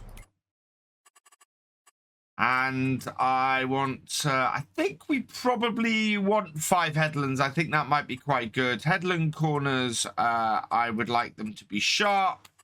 And field center, we will just do a standard up and down. That gives me actually a pretty decent course looking at this. So, yeah, that should work quite well. We're starting from this point. So let's go first waypoint and away that goes. And while this is getting on with that job, we can go and do the selling that we need to do today. I'm going to start with the barley because that's the one that's got the price dropping the quickest, I think. We're not going to do particularly well off it. We already have quite a drop in our amount, unfortunately. But this should do us okay. We'll might get up to 100,000 with this. So let's just back this into here and get sorted. And yeah, I think we have maybe a trailer full of barley. So fill that up. It is 26,000 litres. And we've got 25,032, so it's just under taking the full whack. But what we'll do is we'll actually hold on to that last 1,000 liters or so, and that will do us really well for feeding the chickens. Good to have a little bit left over. And this tractor seems to be doing all right with this trailer. It's not too bad. I just can't pull away in top gear. Best place to sell the barley is Northern Grain Services 2. And yeah, we have dropped a fair amount of price on that. And the tractor struggled a little bit to get up to this hill, but we've made it here. And if I remember correctly, Northern Grain Services is the back one here. So we should be able to pull into here and get it tipped without too much hassle. Yep, there we go. Just double check this. And Northern Grain Services always the front one. So we were about to tip into the wrong one. We'll just pull forward a little bit. And yeah, make sure we tip into the right place. Not bad. 15,278 plus 1,700 on the environmental score. That is a great start to our day. We might even hit 100,000 by the end of today, which would set us up really well for this year. And now we need to switch from this trailer to the flatbed. We will put these right on the back of the flatbed. There aren't many eggs to transport today, but the price is fairly good still.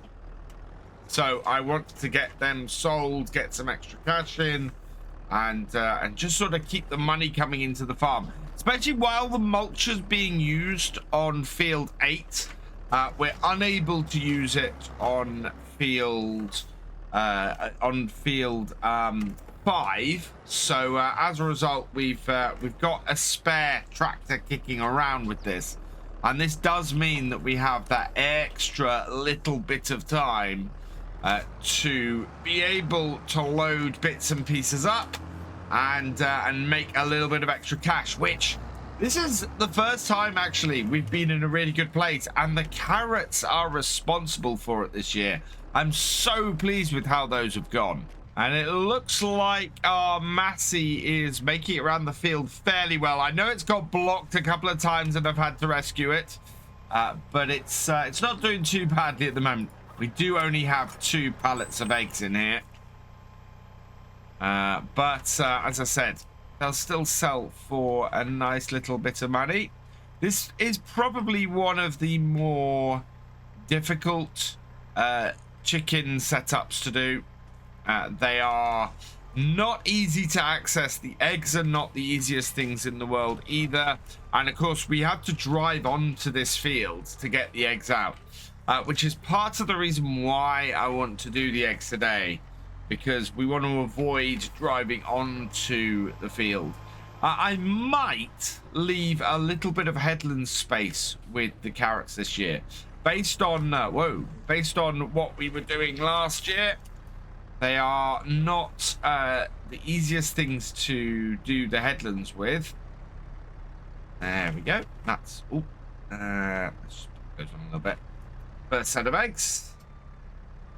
Yeah, they're not the easiest things to do the headlands with, and it might be worth doing that. Although we did make quite a bit off the headlands last year, so yeah, I'm a little bit of a catch-22, but they're not the easiest things to work with. I did learn a lot from doing the carrots last year, though.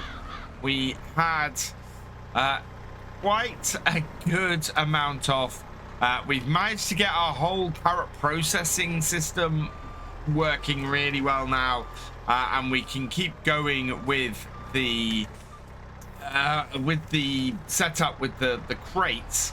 I just want to see if there's a way I can set it up so that I can be running around behind the harvester, picking crates up and getting them out of the way, while the harvester itself is just going round. I think we're going to have a lot of stopping and starting with that, but I think it will still be a more efficient system. We will see in a few months' time on here, though, and see how that goes. For now, we've got our eggs nicely on the trailer, and we can go and get these sold and get a little bit of money in, even though, yeah, this trailer is probably a little bit extreme for this. I think we want to look into getting a smaller selling trailer for doing things like these eggs. Thankfully, things have been made a little bit easier for us, as Northern Grain Services is where we got to sell these. Just hoping our nice long trailer will actually fit down the back bit here. Go a bit wide. Yeah, we're fine. So yeah, we need a better selling trailer for smaller goods. Northern Grain Services is the back one. Yeah, there we go. So that's selling those off. And it looks like we're going to get about 95,000. Yeah, there we go. We are at 4,563 plus 507 on the environmental score. So, yeah, up to 95,000. Absolutely fantastic. We've got money in the bank for once on a farm. That is pretty astounding, even if we do have a pretty massive loan that we've got going at the moment. I've dropped the flatbed trailer off at the farm, and we're heading back down to the shop because we need something to be able to sell the milk in. At the moment, all we have is a water trailer. So I'm going to bring this in here, and I'm going to park this at the end of the area here. The idea being that it should line our trailer up fairly nicely. So we'll jump into the shop here, and looking at what options we have for a milk trailer, the only real option we have is this one, the Lizard MK S8. I've not downloaded any mods to transport milk, and our 2 water trailers here, well, 3 water trailers here, these all only take water, and we have about 8,000 liters of milk, so this will be pretty good. Main color, yep, we'll go with the stainless steel. Rim color, we will go with the white. And yeah, it's going on the Vultra. That's what we're going to be transporting with. So Simon Hardy's number plate. We will lease this, which will keep a fairly low price. And it should be out here waiting for us. There we go. So we'll just stick this on the tractor. And the tractor can squeeze through there, you see, and the trailer is perfectly positioned for us to now hook up and drive straight out. And we'll go and see how much money we can make from the first milk from our cows. Now, I need to load up the milk here. Don't know exactly where the trigger is, so I'm going to have to try and back this trailer in, which is going to be great fun with a dolly trailer. I think we'll be all right. Yeah, there we go. That's curving in enough. With any luck, that will be in the trigger. Yes, there we go. A trailer full of milk. So now I just need to turn this round. In fact, we only got 91% of milk. So 7,336 liters. I'm hoping I can turn around in this yard. That's tight, but big enough. Perfect. Right, so now I just got to go and work out where to sell it and see how much money we'll make off this milk. Best price is 1,341, and it is down at the farmer's market. So we will just pull into here and back it up. Yeah, because as we know, everything's a little bit fiddly around here. Best way to back up a dolly trailer is definitely in cab. You're able to make much easier adjustments to the position of your tractor and your trailer. You can see the trailer moving much quicker.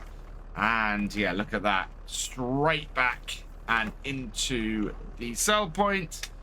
Unload the milk here, and this should send us over £100,000. And there we go, 9,860. I think we got a double environmental score there. As I think we got actually about £1,000 from our environmental score. That is fantastic. That's a really good amount off there. And 104,829. That is going to keep us going for a good while. Not quite enough to buy another field, but maybe by the end of this year, we will be able to do just that. Now, my plan for this yard is very much for it to become the yard where all of the animal stuff basically is stored and goes on, and I'm sort of slowly moving all of my other equipment out of here as we use it.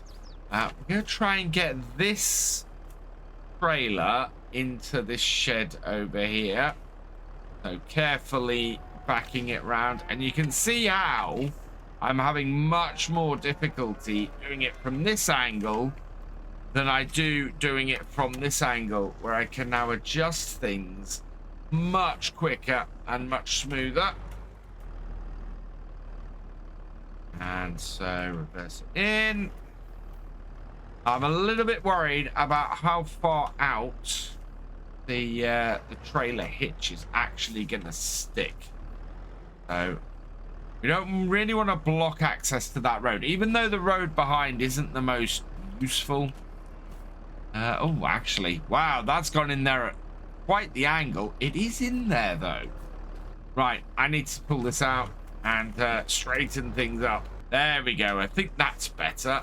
So that there, like so. Yeah, that's pretty well in that hitch. And we're not sticking out the back. Perfect. I think that will work just as I want it to.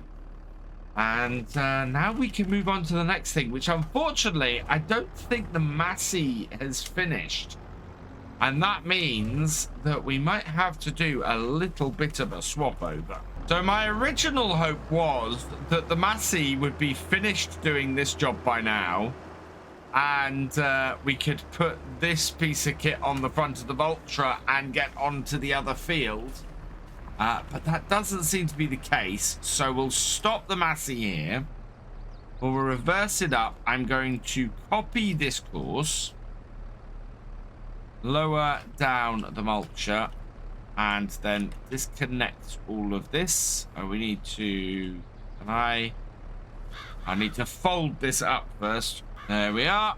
Right, now we can drop it off and get this out the way. And we, yeah, copy this course.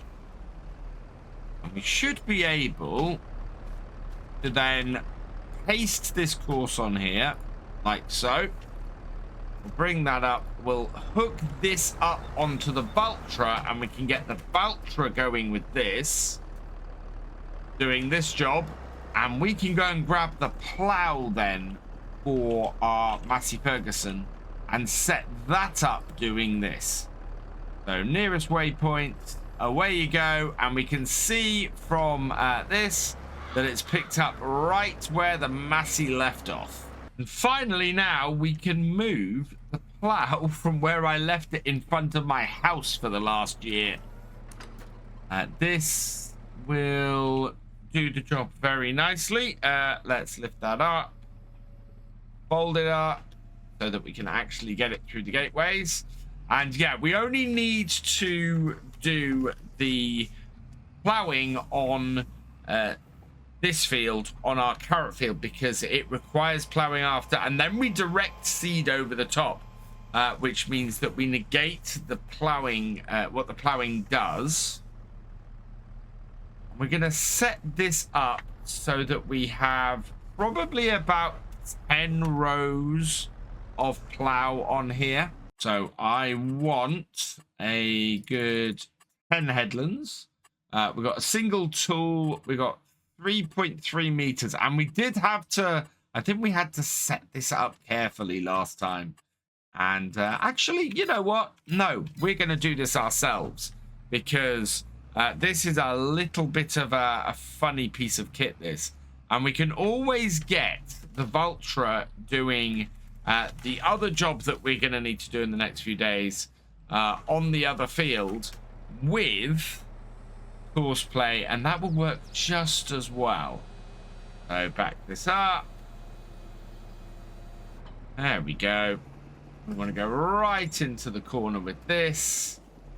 And I do want to fold that up. Actually, I think I want my plow to be turned. And yeah, we want to get this. We don't want our compactor out to start with. So we'll fold that in. Lift that up a bit. And oh yeah, that is what worried me. We're going to be right at the edge of the field. And the compactor is going to have to be over this hedgerow. It's going to be an interesting setup for that. But down it goes. And away we go. And I'm going to have to come at it from the other side, I think. Because that is just not going to work in my favor. I had hopes that we might be able to get this field plowed and ready today, but looking at this, we're gonna need a stone picker. That is a lot of stones and big stones that we have on here, and we need to de-stone this field if we are going to put carrots into it. So I want to grab a de-stoner and do that. We are also not in a position where we're going to be able to move forward with the other field immediately. I want to get the carrots in basically straight away this year and give us as much time to harvest them as possible. But they don't go in until about March or April. So we have plenty of time to muck around with this field and get the barley into here. Although getting that into here next month would be a real bonus, because we'd get a nice early work on that. Looks like we're going to have to pick up with the ploughing on this field next time though. And yeah, the mulching is done. So we are just going to plough on, get this field done, and get this de-stoned next time as well. So looks like we're going to be doing a second day in February, get this field finished, and start getting it planted in March. But today, though, all that really remains is for me to say thank you for watching. I hope you've enjoyed this video. Please leave a like, drop us a comment, and give it a share. Special thanks to all my patrons and channel members. Your support is invaluable in making these videos and helping the channel to grow. For more from Virtual Farmer, check out the links below, follow on Twitch to watch live, and for more videos, subscribe and ring that bell. I will see you next time. Goodbye.